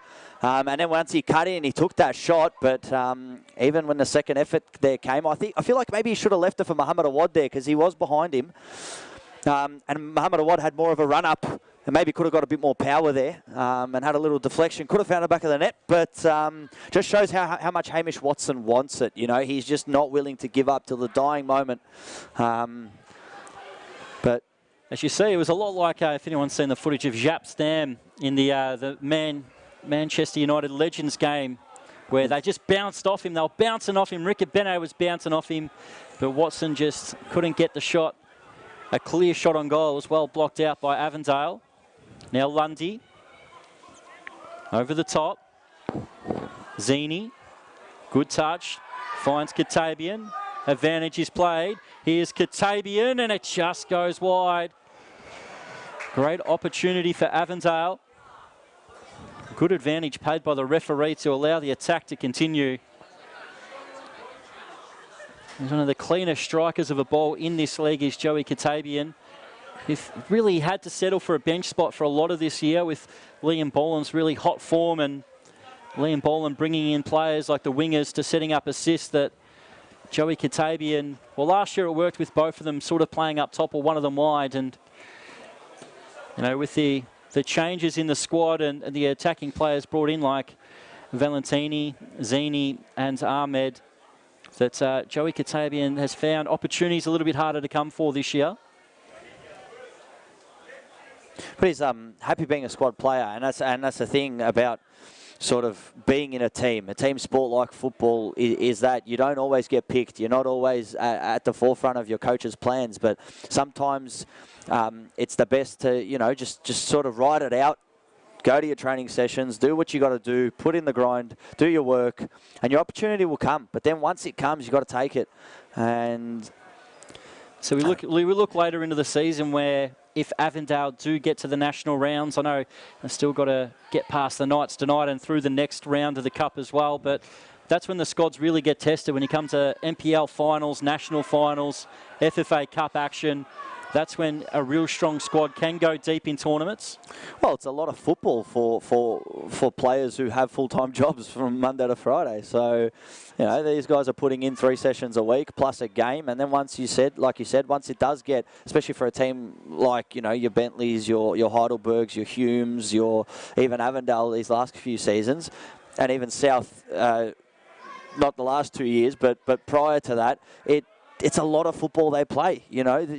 And then when it comes to FFA Cup, if you do get yourself a cup run like, you know, the likes of Hume and Avondale were able to do, you got to go interstate, you got to travel, you got to go around. There's a lot of fatigue there. And like you said, that's where a strong squad does pay off. So if you've done your time sitting on bench, waiting around for your opportunity, and you get into an FFA Cup game, last 8, last 16, whatever it is, and you're playing against an A-League team, you get put on, that's your opportunity. You know, that's what you've been waiting all season for. But if you weren't putting in the work while you were waiting, it'll show. So they've promoted that well. Avondale strong. If you're even just looking at their bench as well, the returning of Dylan Jacoupy as well, who's a very handy defender. Ball over the top. Mikulic. Sewell. They're trying to work in a really tight area of the Melbourne Knights, and in the end they give it away. Stefan Zini, as the field opens up in front of him, fires the ball out wide. Back to Zini. 2 Knights players in front of him. Tries to go himself and looking for the penalty. Referee waves it away. In the midfield, Muhammad Awad. Trying to play it to a teammate. It works out. Now they work it out wide. Mikulic again. Avondale again get numbers back pretty quick. They're defending so strongly. They have got the best defensive record in the, I guess, in the league, the NPL. They're also yet to concede in the Cup in their 2 games against Mazudnud Victory and Preston Lions. There's Watson trying to cross it in, and the ball's going to evade Mikulic and out for a throw. Just it's got full time. Eltham Redbacks nil, Altona Magic 3, Bulleen 2, Northcote City win 1. Thank you, Brenton, in the comments. And of course, it is Oakley 1, leading Werribee 0. So that is Altona Magic, Bulleen Lions, Moreland Zebras, and South Melbourne. That's half of the lineup filled up. And at the moment, it's advantage Oakley and advantaged Avondale, with the Bentley Greens and Hume City to kick off tomorrow night at ABD Stadium. Ball's forward. Who can get there? More Awad. Can he make Avondale pay? Still goes into the box. Couldn't get the cross in. And it's out for a corner. And that's the other game we've got with Hume City hosting the Bentley Greens. We've got Geelong Soccer Club hosting St Albans. So 2 games lined up for tomorrow. Both cracking clashes. Both clashes featuring teams who play in the same league. As Sewell whips one in swinger. Oh, it's dangerous. Stays alive. Muhammad Awad will see it out for a throw, but what an opportunity for the Knights. Dangerous ball. Corey Sewell's delivery this season has been top notch. Yeah, he's been fantastic. He's been on delivery duty for majority of the season. Ball in. Watson! Hamish Watson equalises for the Melbourne Knights. And pandemonium here at Summer Street. The Knights fans go crazy in front of us. And Melbourne Knights get level in this game. Well, it's absolute scenes here at Knights Stadium. Hamish Watson, he's been terrorising the defence all game, and he's finally found the mark. The header, too much to deal with for Chris Oldfield, and as the ball dipped into the back of the net, pandemonium here at Knights Stadium, and with just over 10 minutes to go in this cup tie, it is Melbourne Knights 1, Avondale 1. So the Melbourne Knights do get their goal. Hamish Watson, as you said, has really been pushing his side forward, getting into dangerous areas, and he was there to finish an excellent cross by Nikola Jokovic as Avondale make a change as Joey Katabian is withdrawn for Jonathan Germano. And so let us know, come on, woohoo, and fire up, boys, Croatia. As the Melbourne Knights fans watching at home can celebrate in unison because they're back level here. For the first time in the Cup, Avondale concede a goal. It's fantastic for Hamish Watson as well in terms of form. I mean, he started the season off in blistering form, managing to score goals for the fun of it in reality, but he has sort of seen less fortune in, let's say, the last 5 or 6 rounds, but tonight, to be able to do this for the Knights, fantastic, and you can tell with the reception that the crowd has given, and it's game on. Anything goes from here. As the ball's in the midfield, Uzcock heads it forward again. Reed. The ball eventually hits the ground, and in the midfield, Towns is ball taken away as Uzcock tries to lead his side forward. Albano goes to ground, sliding challenge back in again. As every tackle, every pass is cheered on by the Knights crowd. Ball thrown in. Chuzal. Falls for Albano. Good feet. How's the cross? It's in towards Watson. And he just skims off the top of his head. Albano with a terrific delivery, perfect tail, but Watson just couldn't get the elevation in the air out of the legs that have been running pretty hard for 80 minutes in this game. Yeah, it was a perfect cross there. I mean, you think if Hamish Watson could have been maybe half a step behind where he was, maybe thought he would have got a bit of a touch onto that, but I feel like it skimmed his head on the way as it went out. But the Knights have absolutely flicked a switch here with 10 minutes to go. There's a foul in midfield. Suzuku Sakia. Scumano doesn't allow Bryce to move the ball quickly. And speaking of Aidan Bryce, shout out to Joanne Bryce, who's left us a comment. Come on, Brycey, love your mama, XX. Aidan Bryce, his mother there watching on in the live stream. It's one of the good things, as Mohammed Awad will pick this up, one of the good things about the streaming this year is that the families of the players get to watch them week in, week out. Mohammed Awad keeps it in, goes down in the box, no penalty given. And the ball out wide. It's going to stay in play. No, it won't. Out for a throw and shouts for a penalty. I think it's just a change of direction of Awad trying to get the ball. As we'll have the benefit of having another look at the replay very shortly, as will you at home. Yeah, he skipped past there, but he's just slipped trying to change direction for mine. It's one of those where you've got to sort of trust the referee's decision. He's got a lot better view than we do, but unfortunately he only does have a split second to make the decision. As Ricabine chases that one, he knows it's not his. Goes out for a Knights throw who take it quick, Awad. And he once again tries to get through a few players and loses out this time. Towns is forced back. And now Chris Oldfield. Really nothing he could have done about that Watson header. It was perfectly directed in the corner. Now it goes for Franic, who leaves it for Bryce, who clears.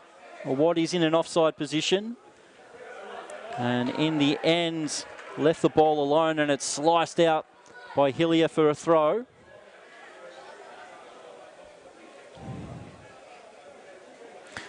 Joshua Spasevsky says, hand on shoulder, full force, clear pen. As it's over the top. Sewell loses out to Zini. Cuts across the grounds, opens up the field. Here's a chance for Avondale to move forward. Into the box, can the shot get away? It's blocked.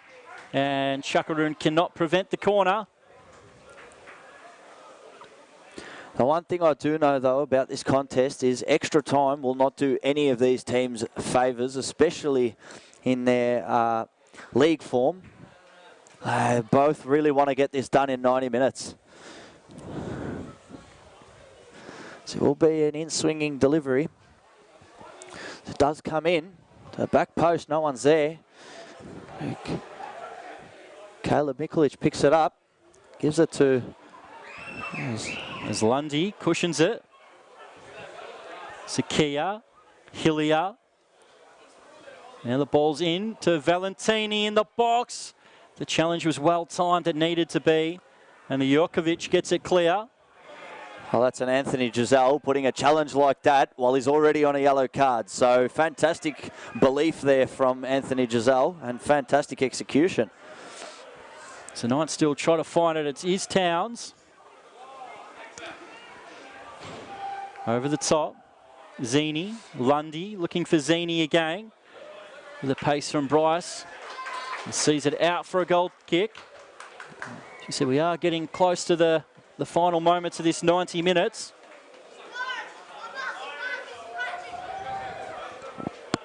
As Avondale have now, Jonathan Gumano is the one up top.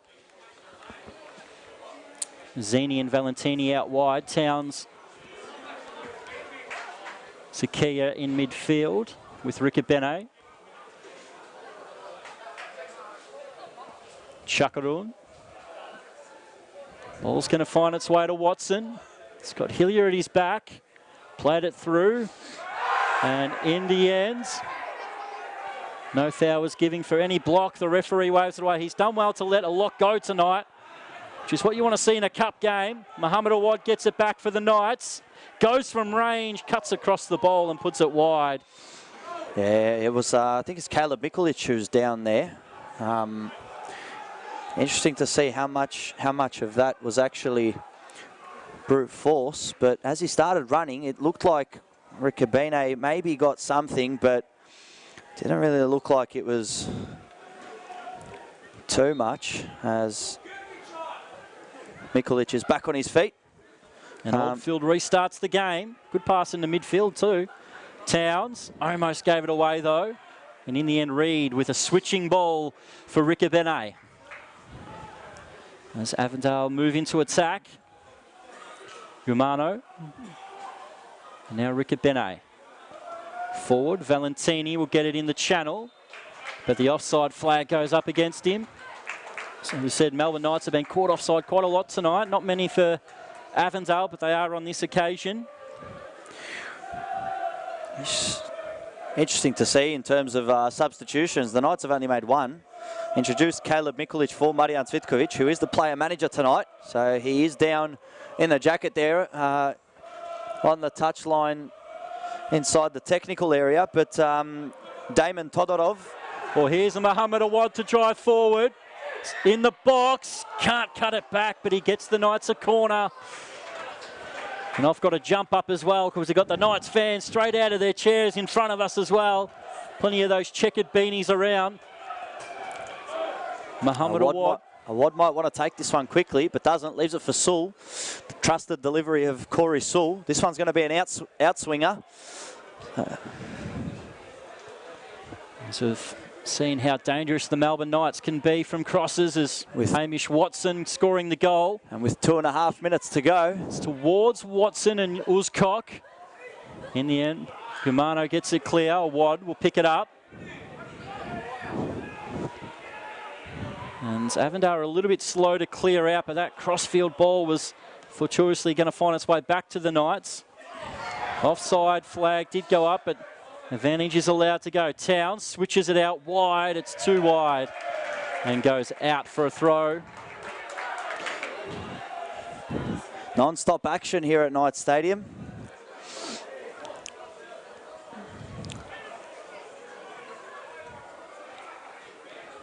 Throw taken long. Hooked away by Phil Riccobene. So do got the two Riccobene boys in the Avondale lineup. Watson does well to win it in the hair. Now Awad. And now they drive it forward. Uzcock. In his last game for the Melbourne Knights, trying to start another Knights attack. The cross is cut out. And Riccobene gets it out for a throw. They got a long throw, they do, towards Uzcock. And Sakia just clears it out. It's another chance for Sewell to move from his left back position to the right corner flag.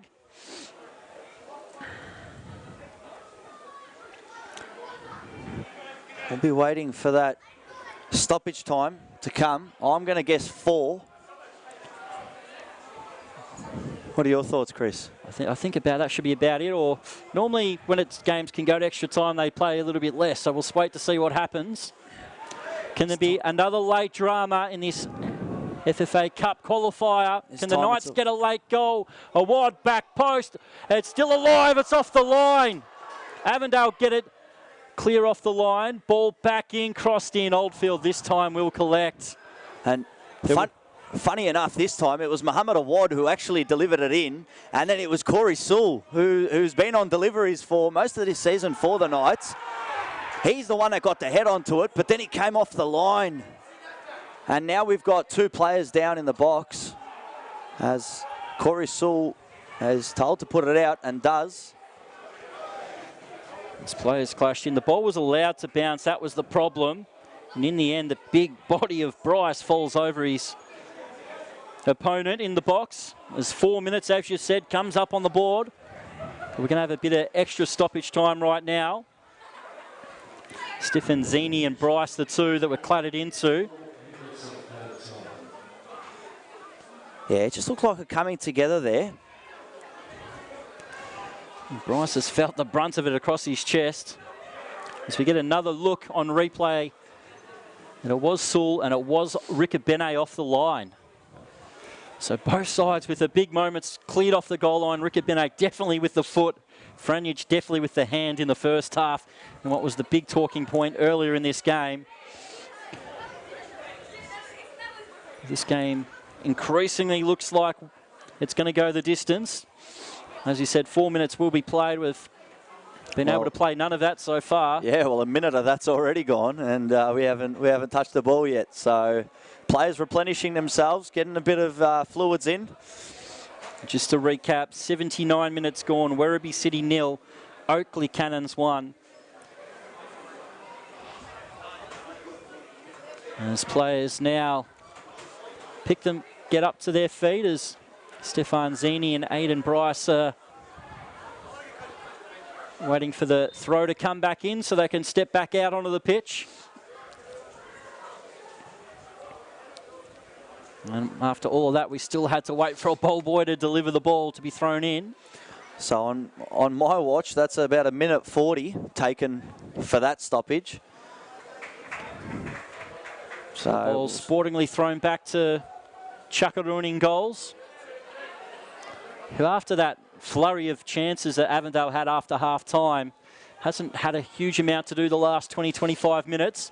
It's all been action at, I guess for the camera, this closest end for us at the quarry end, where the Knights equalised through Watson and had a chance moments ago, cleared off the line. It's Albano. Sakaya couldn't cut that one out. The ball's forward, heavy touch. It's well won back, and now Awad will bring it forward for the Knights again. Crossfield ball, offside is Hamish Watson. And his touch took him out for a goal kick anyway, but I like the idea from Awad playing that curling ball across the back four. I was really watching the movement of Caleb Mikulich there as Awad got the ball. I feel like Caleb Mikulich, he stayed out wide, and he didn't make any penetrating run. I feel like had he maybe, made that penetrating run towards and showed a bit of speed, maybe Awad could have played him through. But as you said, Hamish Watson got the touch there, but even the touch wasn't good enough while he was in an offside position. So as Awad increasingly has an impact on this game, Mikulich, Juzel out wide, the run from Uzkok. Tomislav Uzkok cuts it back. Ricabene read that pass and clears it. And now Towns. Have the Knights committed too many forward? Humano back to Towns. As the Knights try to get back in a position, Uzkok gets it back again. As Avondale's passing's getting a little bit sloppy towards the end, inviting the pressure on. Well, on my watch, there should be another about 120 seconds remaining. Awad in towards Watson. Trying to turn left foot. Watson just gets underneath it and puts it over the top. Another chance for Hamish Watson, the big Kiwi forward.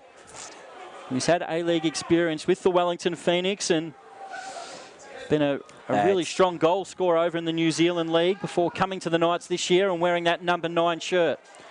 This is cup football at its finest in my eyes. As Awad gets the ball, great touch, skips it through. Offside.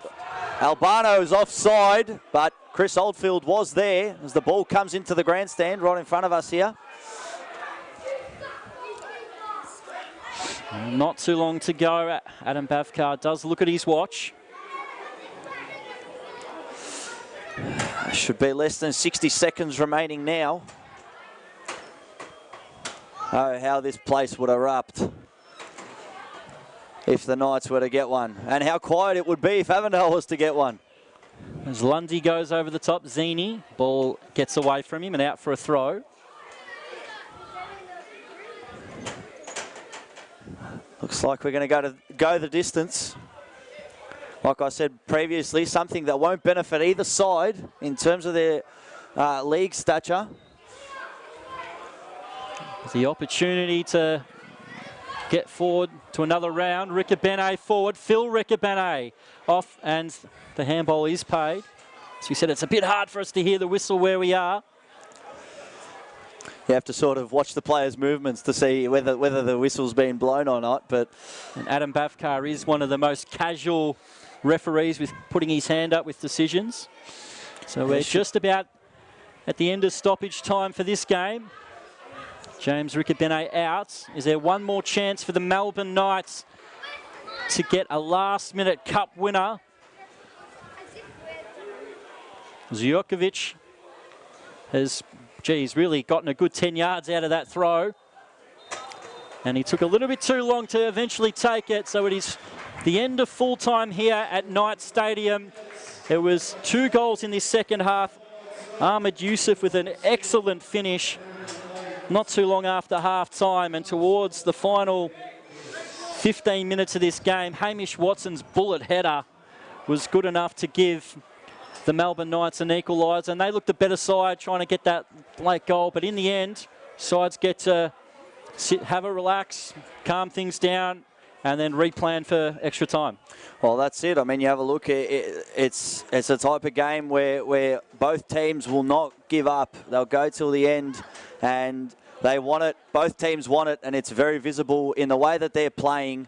But like you said, they get to have a little bit of a rest now, and they get to enjoy. But I'm joined here now. Thank you, Chris. I'm joined here by Adem Ultash. Adem Ultash, few words. You've watched the game. It's a crazy match here. We've got Avondale who look very tired in these final moments. And you've got Melbourne Knights who are going out and trying to get that final goal, just attacking and attacking and attacking. It is so close here at Knights Stadium, and we've got so much to play for. These two sides want it so badly, especially with their position in the league and how they want to show the rest of the league and the rest of Australia what they've got. Stay tuned, ladies and gentlemen. It's going to be a cracker final 30 minutes and possibly penalties. Thank you very much, Adem Ultash, for a few words there. But don't go anywhere, guys. We are live and interactive on Facebook as this game heats up. It is the Melbourne Knights 1, Avondale 1, and Chris, I'm excited for extra time. Yeah, well, it's a game that's really opened up in the last probably 15, 20 minutes of that game. The first half or so was very cagey. Both sides a little bit scared, a bit cautious to make mistakes, as you sort of expect. And I must admit, this pitch, walking out there, it's a very clayey sort of pitch. It was very slippery and real soft at the top. So you can see that players were a bit slipping over early in this game. They found a bit more confidence in the pitch now after playing on it for a bit. And great opportunities for both sides. As also say g'day to Nick Hegarty, the Hume City manager, who's joined us for the extra time watching on Facebook. Nick Hegarty's side, Hume City, getting ready to take on Bentley Greens tomorrow night. And both of those sides did meet in the national round of 32 not too long ago, where Bentley Greens won on penalties. So, and of course Nick Hegarty played in those early years where Hume City made their way to the semi-final and hosted Melbourne Victory at Amy Park. So that's the magic of the cup. You look at your Hume and Bentley. Bentley have qualified 4 times for the national round of 32. Hume have qualified 3 times, sharing that second spot with Heidelberg. And those 3 clubs are the most successful in terms of the Victorian. But just quickly, if we have a look at the benches here, Avondale have made 2 subs already. So on bench, they have Rory Bryan, who's the second goalkeeper. Then they have Jem Burkant and Dylan Yakupi. So one sort of attacker and one defender. That's it. So and with the Knights, you got Damon Todorov, who I actually had a look at. He came on against Oakley in the last game that they played here at home, and it was very positive signs from Damon. It will be interesting to see if he gets his opportunity. And then you got Ivan Grgic, who played centre-back, is an outright defender, and AJ Inaya, who's quick on the wing, has a bit of speed, and would be very interesting if he gets his opportunity here. And I've had the chance to finish me beer off now, so we're ready for extra time at Summer Street on Tuesday night. Well, it's just as we started. As the Melbourne Knights get extra times away, as the ball looking for Caleb Mikulich escapes him and out for a throw. It's a game, as we said, with... Can go through the comments.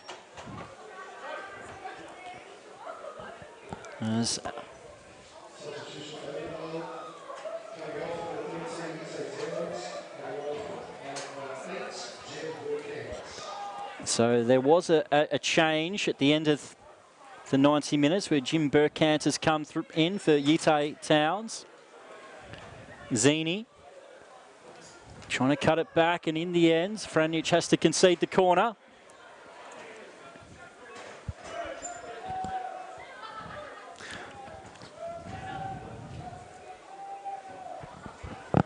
So Avondale with an early opportunity in extra time. Tuzuku Sakia with the delivery. Near post, it gets past almost everybody. Still in the box. Zini deflected and eventually cleared, but I believe that was an Avondale player who did get a touch on the line and directed it away from goal. Yeah, I believe that was Matthew Reid, as I seen running back. He got a little touch there. Well, it was coming to him. He was the man there at the back post, but couldn't direct it towards the back of the net. As like you said, it was sort of like his touch actually steered it away from the goal. So, but... And we got a comment from Joanne Bryce, which is Aiden's mother. Haha, finished your beer. I've just poured myself another wine. Come on, Knights. Sakia to drive it forward for Avondale. Stays alive with Valentini. On the outside is Lundy. Off the head of Sewell and Bryce. And the shot from distance took a deflection. Will be a corner. As Ricabena had a 20-metre run-up on that one. Yeah, just skimmed the backside of Nikola Jurkovic's head there.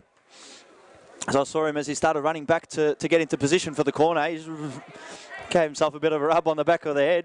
That would have been a powerful one. Sakia looks to whip this one in swinger. Going, it's to the back post. Woolscock And a good challenge by Druzel that sees it out for an Avondale throw, who started like they did the second half of this game, well on the attack to Avondale. The break really came at a really good chance for Zoran Markovski to reassess things, and he's made that change in midfield with Burkent replacing Towns. And you know, Stefan Valentini still got fairly fresh legs. He was a late sort of substitution in the 90 minutes, so just had enough time just to warm up.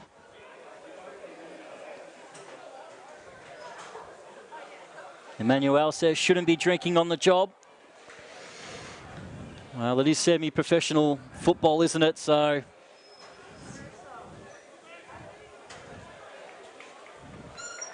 don't worry, I won't get slurred. It's just the one beer I've had tonight. That's it. Got to keep the voice running somehow. Normally I'll go with the water, but the beer was offered, so the water over the top. Away from Mikolic. Nikola Jurkovic. Ante says, come on, Melbourne Knights. Award to Jurkovic.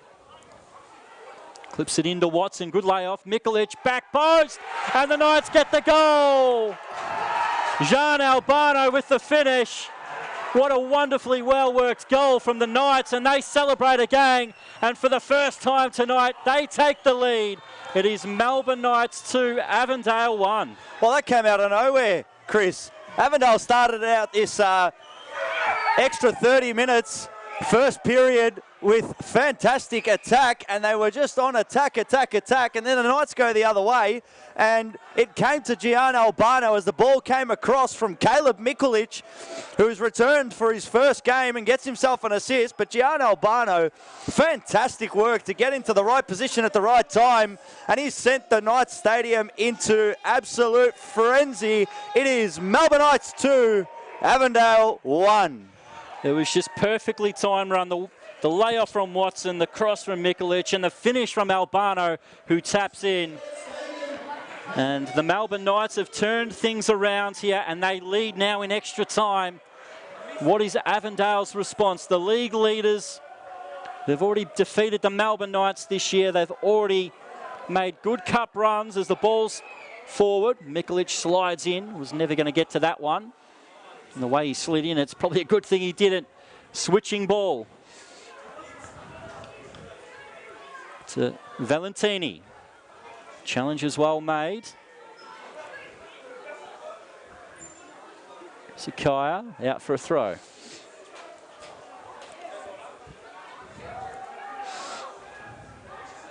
There's Reed and Hillier. Get ready to restart as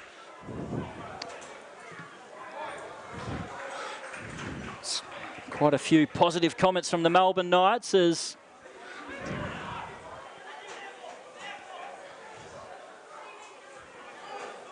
Rickett Benet. Burkent back to Rickett Benet. Does well to give it back to Jim Burkent. Into the box, shielded away and cleared.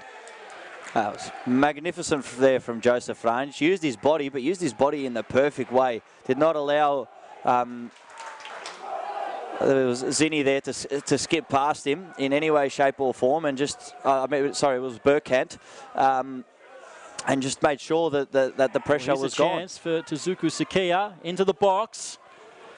Stays alive. Zinni scuffed the shot. Still got another chance. Sakia into the box now. They've got to be careful with the challenges. In the end, Sewell shielded out for a goal kick. But once it fell into the path of Stefan Zinni, you sort of expected him to be able to hit the target there. It just scuffed the shot. And the Melbourne Knights, since taking the lead, have dropped deeper and deeper, inviting the pressure on from Altona. As Chakarun is ready to restart play. Watson wins another header. Burkent loses out to Uzkok. And Uzkok will win another header. Lundy away. It's going to fall for Rickett Benet. Woolscock blocks it out as he wants to leave the Melbourne Knights with his last game before moving to Sydney as a winner. And he'll win the ball again. Over the top. Mikulic is onside. Awad, chance to run at the Avondale defence again. Gets into the box. Can he find a teammate? Quick feet, chips it back post, and in the end it was cleared away. Sean Albano was the one there waiting again. It's those quick and tricky feet from Mohamed Awad. I mean, you never really know where he's going. He can go on the left boot, go on the right boot, and he's so quick when he gets the ball and he's deciding what he wants to do. He just toys with defenders. But as you think that ball, you would have hoped, you know, that he maybe could have found a player. He had Mikulic behind him, but he wasn't looking for it. But it did just skip over the head of Hamish Watson, who once again was at the front post. We've seen it a couple times today where the crosses come into the back post and the number 9 is at the front post. Valentini has the cross. Dangerous area, but in the end, the only one there was Caleb Mikulic, and he feeds it to Mohamed Awad. Takes it out wide. Trying to tease Rickett Bene as he's done all night. His quick feet have been fantastic. They can't get a challenge in onto him. Reverse ball, Watson turns and shoots and puts it just wide. Great shooting from Hamish Watson, found that shooting range, and it just went the wrong side of the top corner for his liking as Oldfield restarts the game quick. Burkent. Now Lundy. Over the top. One for players to chase, but it's sliced out for a throw. Adam Bryce will be in no rush to give the ball back to Sewell.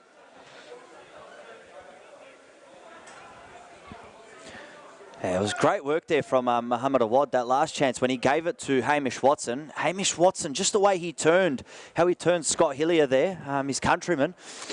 And then when he took the shot, it did look like it was sort of going out swinging past that, just before that front post, but it was high as well as the Knights make their second substitution of the match. And it looks like it will be number 7, Gian Albano, the goal scorer of the second goal. And putting Knights in the lead, it will be number 13, Ivan Gurgic, coming on to replace him. So it is a defender on for an attacker. As Gian Albano is clapped off by the Melbourne Knights faithful. He's worked hard all night, and like the other goal scorer in this game for Avondale, Ahmed Youssef, the other winger, has done an excellent job and took his chance well.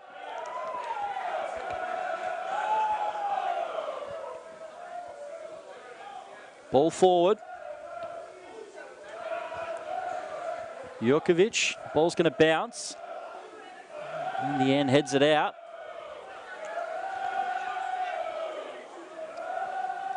So it looks like Woolscock and Gurgic are the two guys that will be sitting in midfield. Gee, it's a couple of giants in midfield there for the Melbourne Knights. Well, it's very interesting to see that, you know, Joseph Franjic has actually stayed in centre-back as a centre-back has come on into midfield. So, very interesting choice there from Marijan Cvitkovic, who's got his first sort of spell of being a coach, first little taste. But Joey Franjic has done absolutely fantastic today. Next to Adam Bryce, I feel like it helps out so much when you've got someone like Adam Bryce next to you who's so fantastic in terms of defending. He's probably been, if not the best Knights player this season, because defenders don't get as much credit as they should. But he's been fantastic, and it'd be great to see how Ivan Grgic sort of defends from that midfield line. As Watson terrorising that Avondale defence again.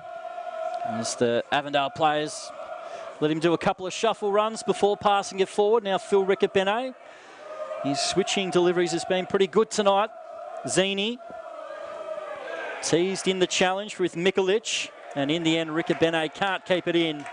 And that time it was James, and out for a throw.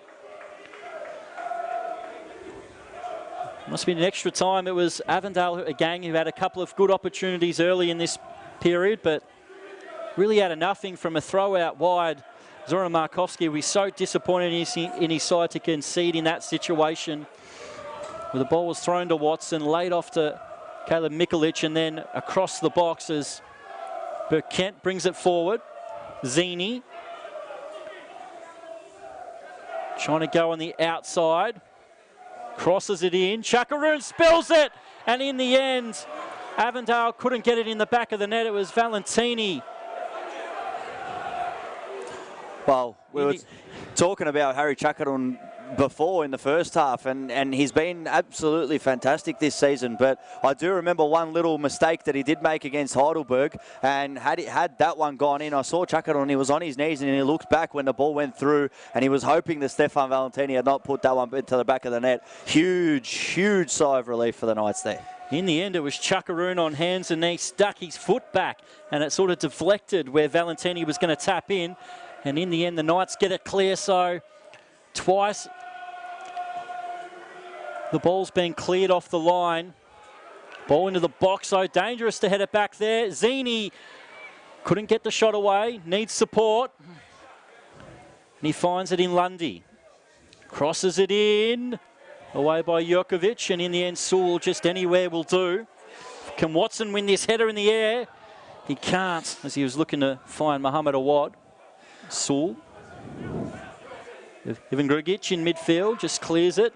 One for Mohamed Awad to chase. Hilliard trying to shield it out for a throw, and he gets that result.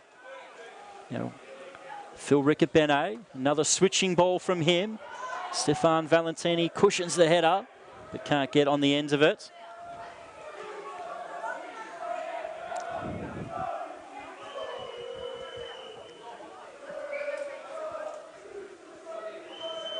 And Sewell ready to throw it back in. Not too long to go here in the first period of extra time. Ball with Riccobene.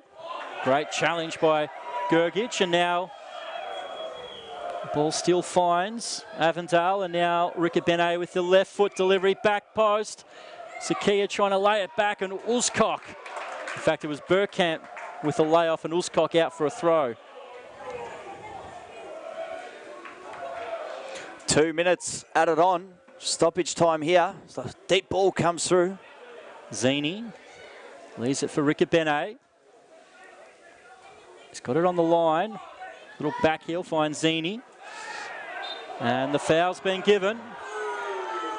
So a real late opportunity for Avondale with his set piece to get back level before the end of the first period of extra time.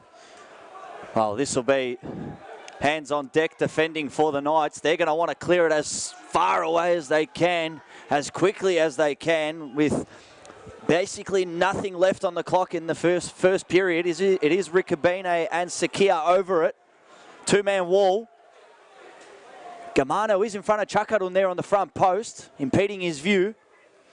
Comes across now into an onside position, flashes across the box, and Jurkovic gets it clear. It's Aidan Bryce there with the header. In fact, it was Aidan Bryce. Fantastic work there. So the Knights defend it well. But they're still on defence. Burkent, Valentini. Cross comes in. Franjic away. Gergic clears it. Now Watson lets it bounce, shields it away from Hilliard. He's held on to. Ball forward. He's still got it, Watson. Can he find a teammate? He can. Jurkovic. And the foul comes in from behind. I must admit, Adam Bafkar, he's been very consistent. He's let lots go tonight. He has. It's let the game flow. So. Yeah, completely agree with you there. Adam Bavkar, he's done a great job in terms of reffing this game, apart from one, decision there in the first half. But it's something that the Knights really can't let themselves get into. Avondale will try to get in under the skin there of the Knights, but the Knights really have done a great job in this first period of extra time to come out and get themselves a lead. And I've got back here Adem Ultash. How did you see the first period there? It was such a good job by Knights. Knights got forward and they were able to get that goal and really just build up this crowd and get them behind them. This crowd absolutely exploded when that goal went in. It was like a derby, and now we can see that the rain's coming down. It's the second period of extra time. It's going to be a cracker. I'm sure Avondale are going to go out and try and get this one back. Yeah, as the sides get ready to switch sides, switch. The side that they're attacking, Chris Oldfield starts running to the goal, and as you pointed out there, Ardem, the rain is coming down now, and as I look at that floodlight there, where just on the other side where the scoreboard is, it looks like it is hammering down. Looks very dense. There's been plenty of rain around Melbourne today. It's managed to miss us for the majority of this game, but as you said, it's bucketing down at Summer Street. And can the Melbourne Knights hold on here in extra time to see themselves through to the next round and knock the league leaders out at the moment, Zini? And maybe the rain and the ball skipping off the turf helped Chuckaroon collect that ball. So goals in this game just after half-time. It was Yusuf Ahmed with a rocketing finish from just inside the box. And then it was a thumping header from Hamish Watson and then a tap-in for Jean Albano. But Avondale, and the ball goes out for a throw. Was a tap-in for Gian Albano, but it was a fantastically worked goal from the Knights. Started with Hamish Watson, gave the ball out to Caleb Mikulich. Caleb Mikulich took a touch on the right boot, and then just across the face of goal, found Gian Albano at the back post. And fantastic work from the Knights to be able to find themselves in the position that they are in, but it doesn't get any easier from here. 1 goal lead. All Avondale need is 1 to absolutely change the complexion of this tie. Oh, and it's Watson who is going to get another foul. He's terrorising Scott Hillier, as you said, the fellow New Zealander, and Matthew Reid tonight.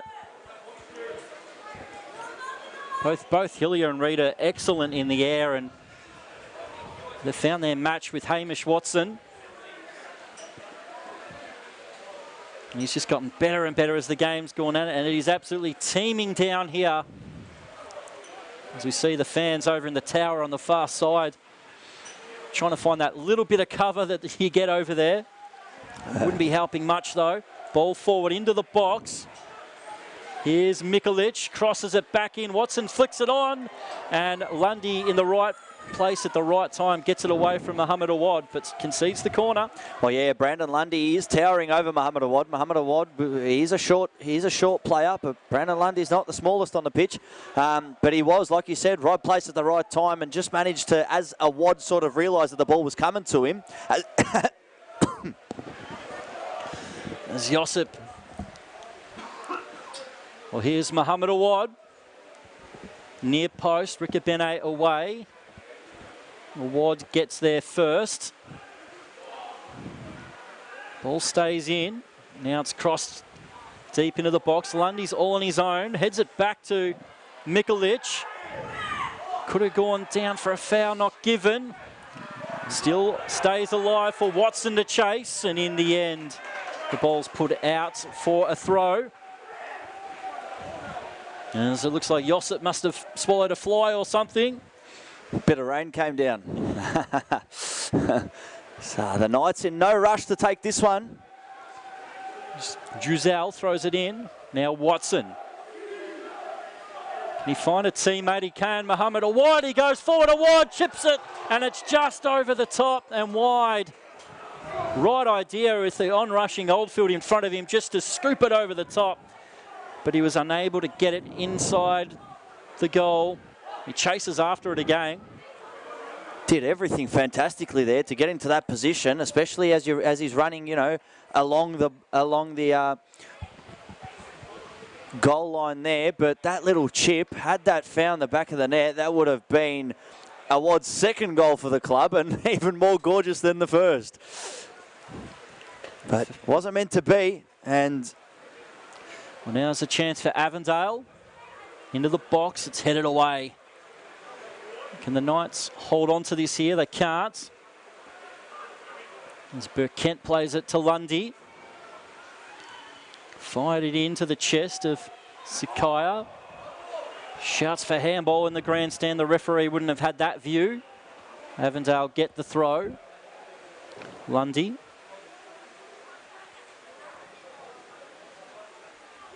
And the ball goes out for a Knights throw. And Stefan Zini.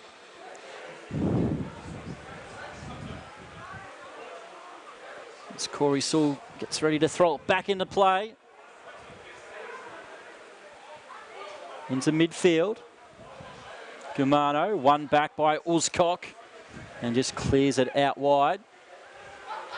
Hasn't been many challenges that Tomislav Uzkok has lost tonight. One of the best defensive midfields in any NPL. Lundy. Reed. Hillier. Patient build-up from Avondale. We've seen 110 minutes of football so far, and we've got down to the final 10 now. Reed. Kazuku Sakia just clips it in, looking for Zini, and it gets away from him, and Chakaroon collects for the Knights. Make sure this time he can get a hand onto it, not only, but just hold it. I know Zini is very capable of running in behind, and we know Sakia is even more capable of finding those runs. As the Knights look to put this game to bed. As Watson shields it away from Rikabene again. Goes out wide. And he's got the corner for the Melbourne Knights.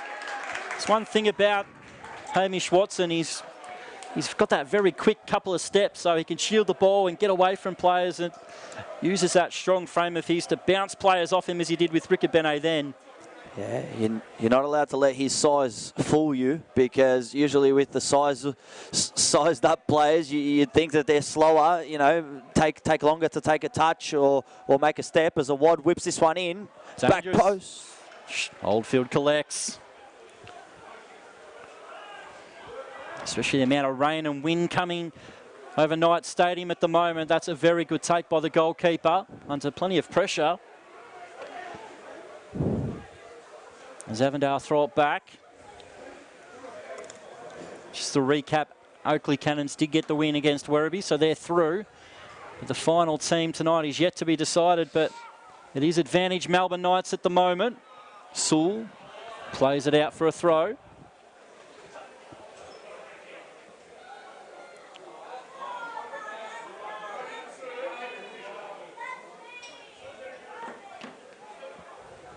Back out for Ricky Benet.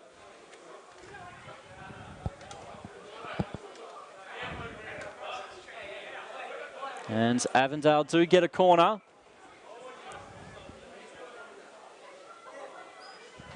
So a chance for a set piece of their own. Melbourne Knights sending everyone back to defend this.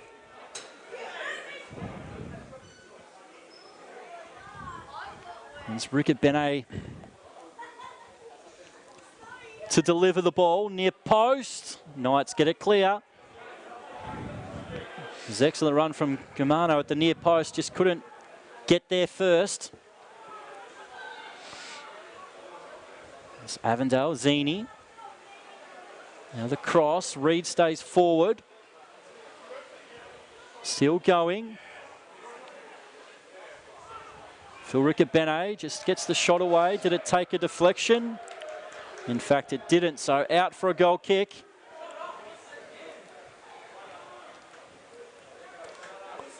So Chakaroon can take his time and manage the clock a little bit. As Ante says, Como Melbourne Knights, boys hold on. Daniel says, please Knights, I beg. And Ante says, you choking on your beer, Herzog. My beer was finished at half time. He finished it well before me, that's for sure. I guess that's the benefit of being special comments than play-by-play. You've got more time to sip and finish. I think the choke came from not having a second one.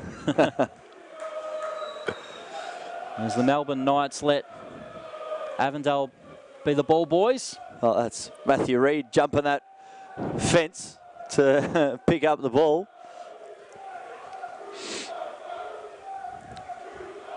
Thrown in by the Knights to Watson.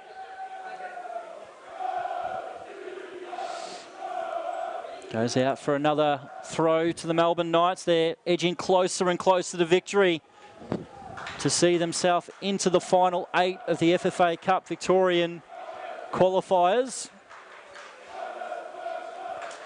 Still in the box here for Watson. Weight of numbers gets it back for Avondale.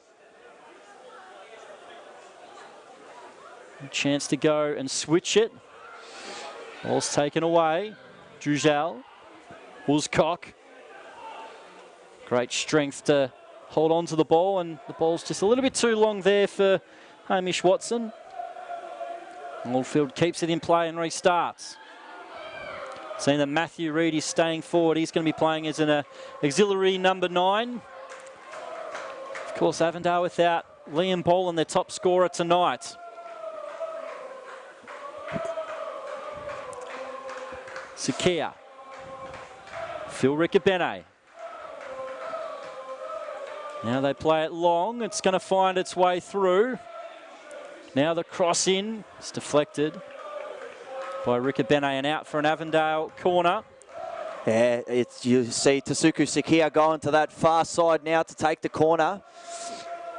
As Avondale are going to put as many numbers as they can forward. This is it now. It's still 5 minutes to go, but the corner comes in.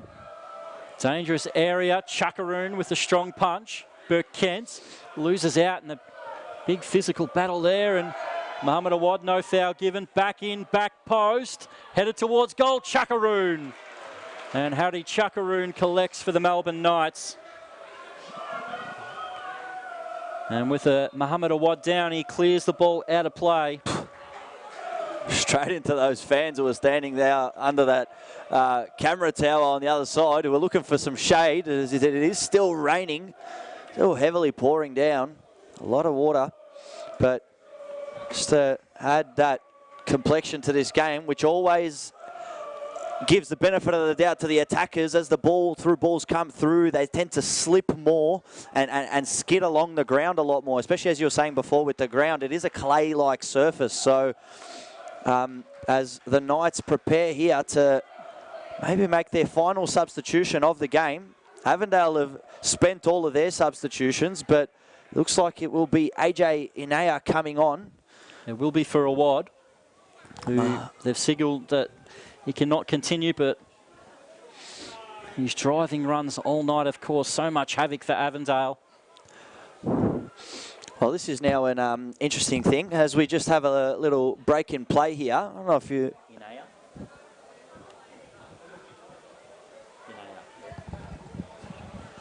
Just have a little break in play here. It's interesting. With the new Premier League next season, they've changed a couple rules. There's no more substitution happening right in front of the benches there. The closest touchline is the one you go out of.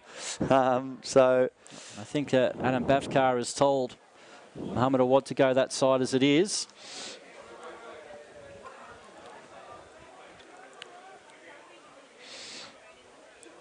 So maybe Awad looks like he's ready to come back into the play. The ball goes back to Chuckaroon. Mohamed Awad continues. So Chuckaroon with the ball back into his hands.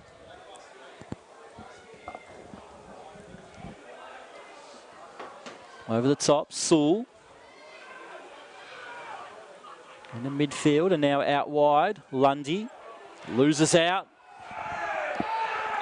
Ball into the channel. Too much for Watson anyway, but the Knights get the foul.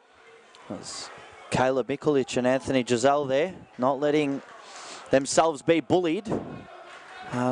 Facing up to the more experienced Brandon Lundy, I believe that was. But it will be Corey Sewell to take this throw.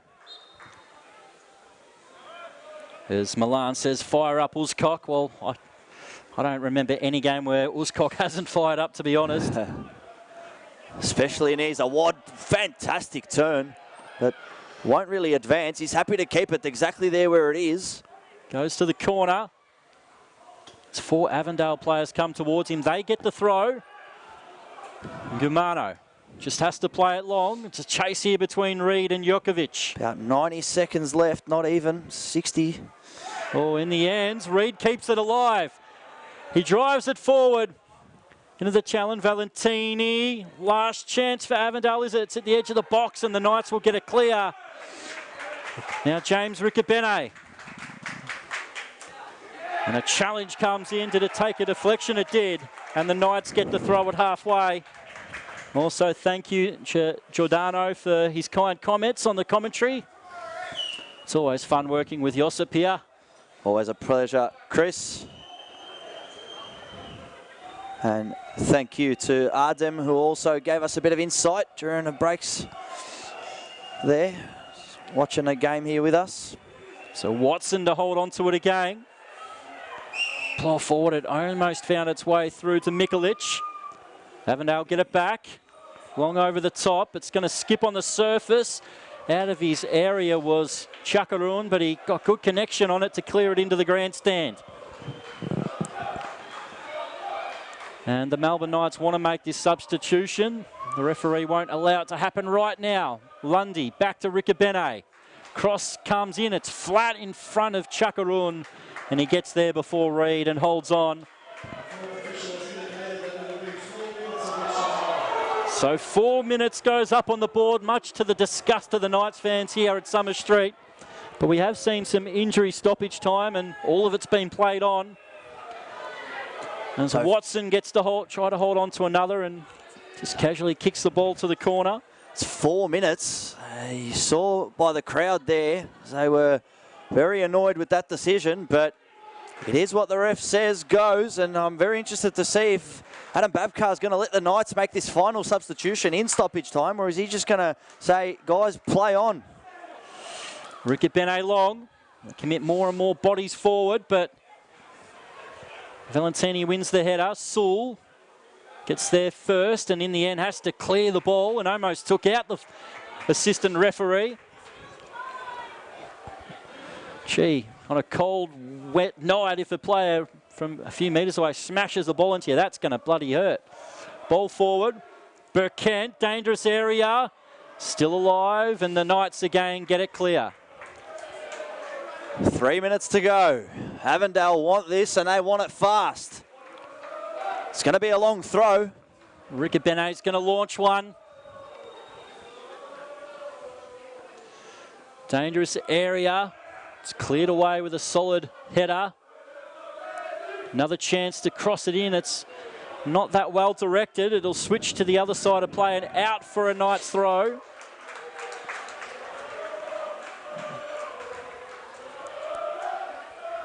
So they're minutes away from the Melbourne Knights from a famous cup victory.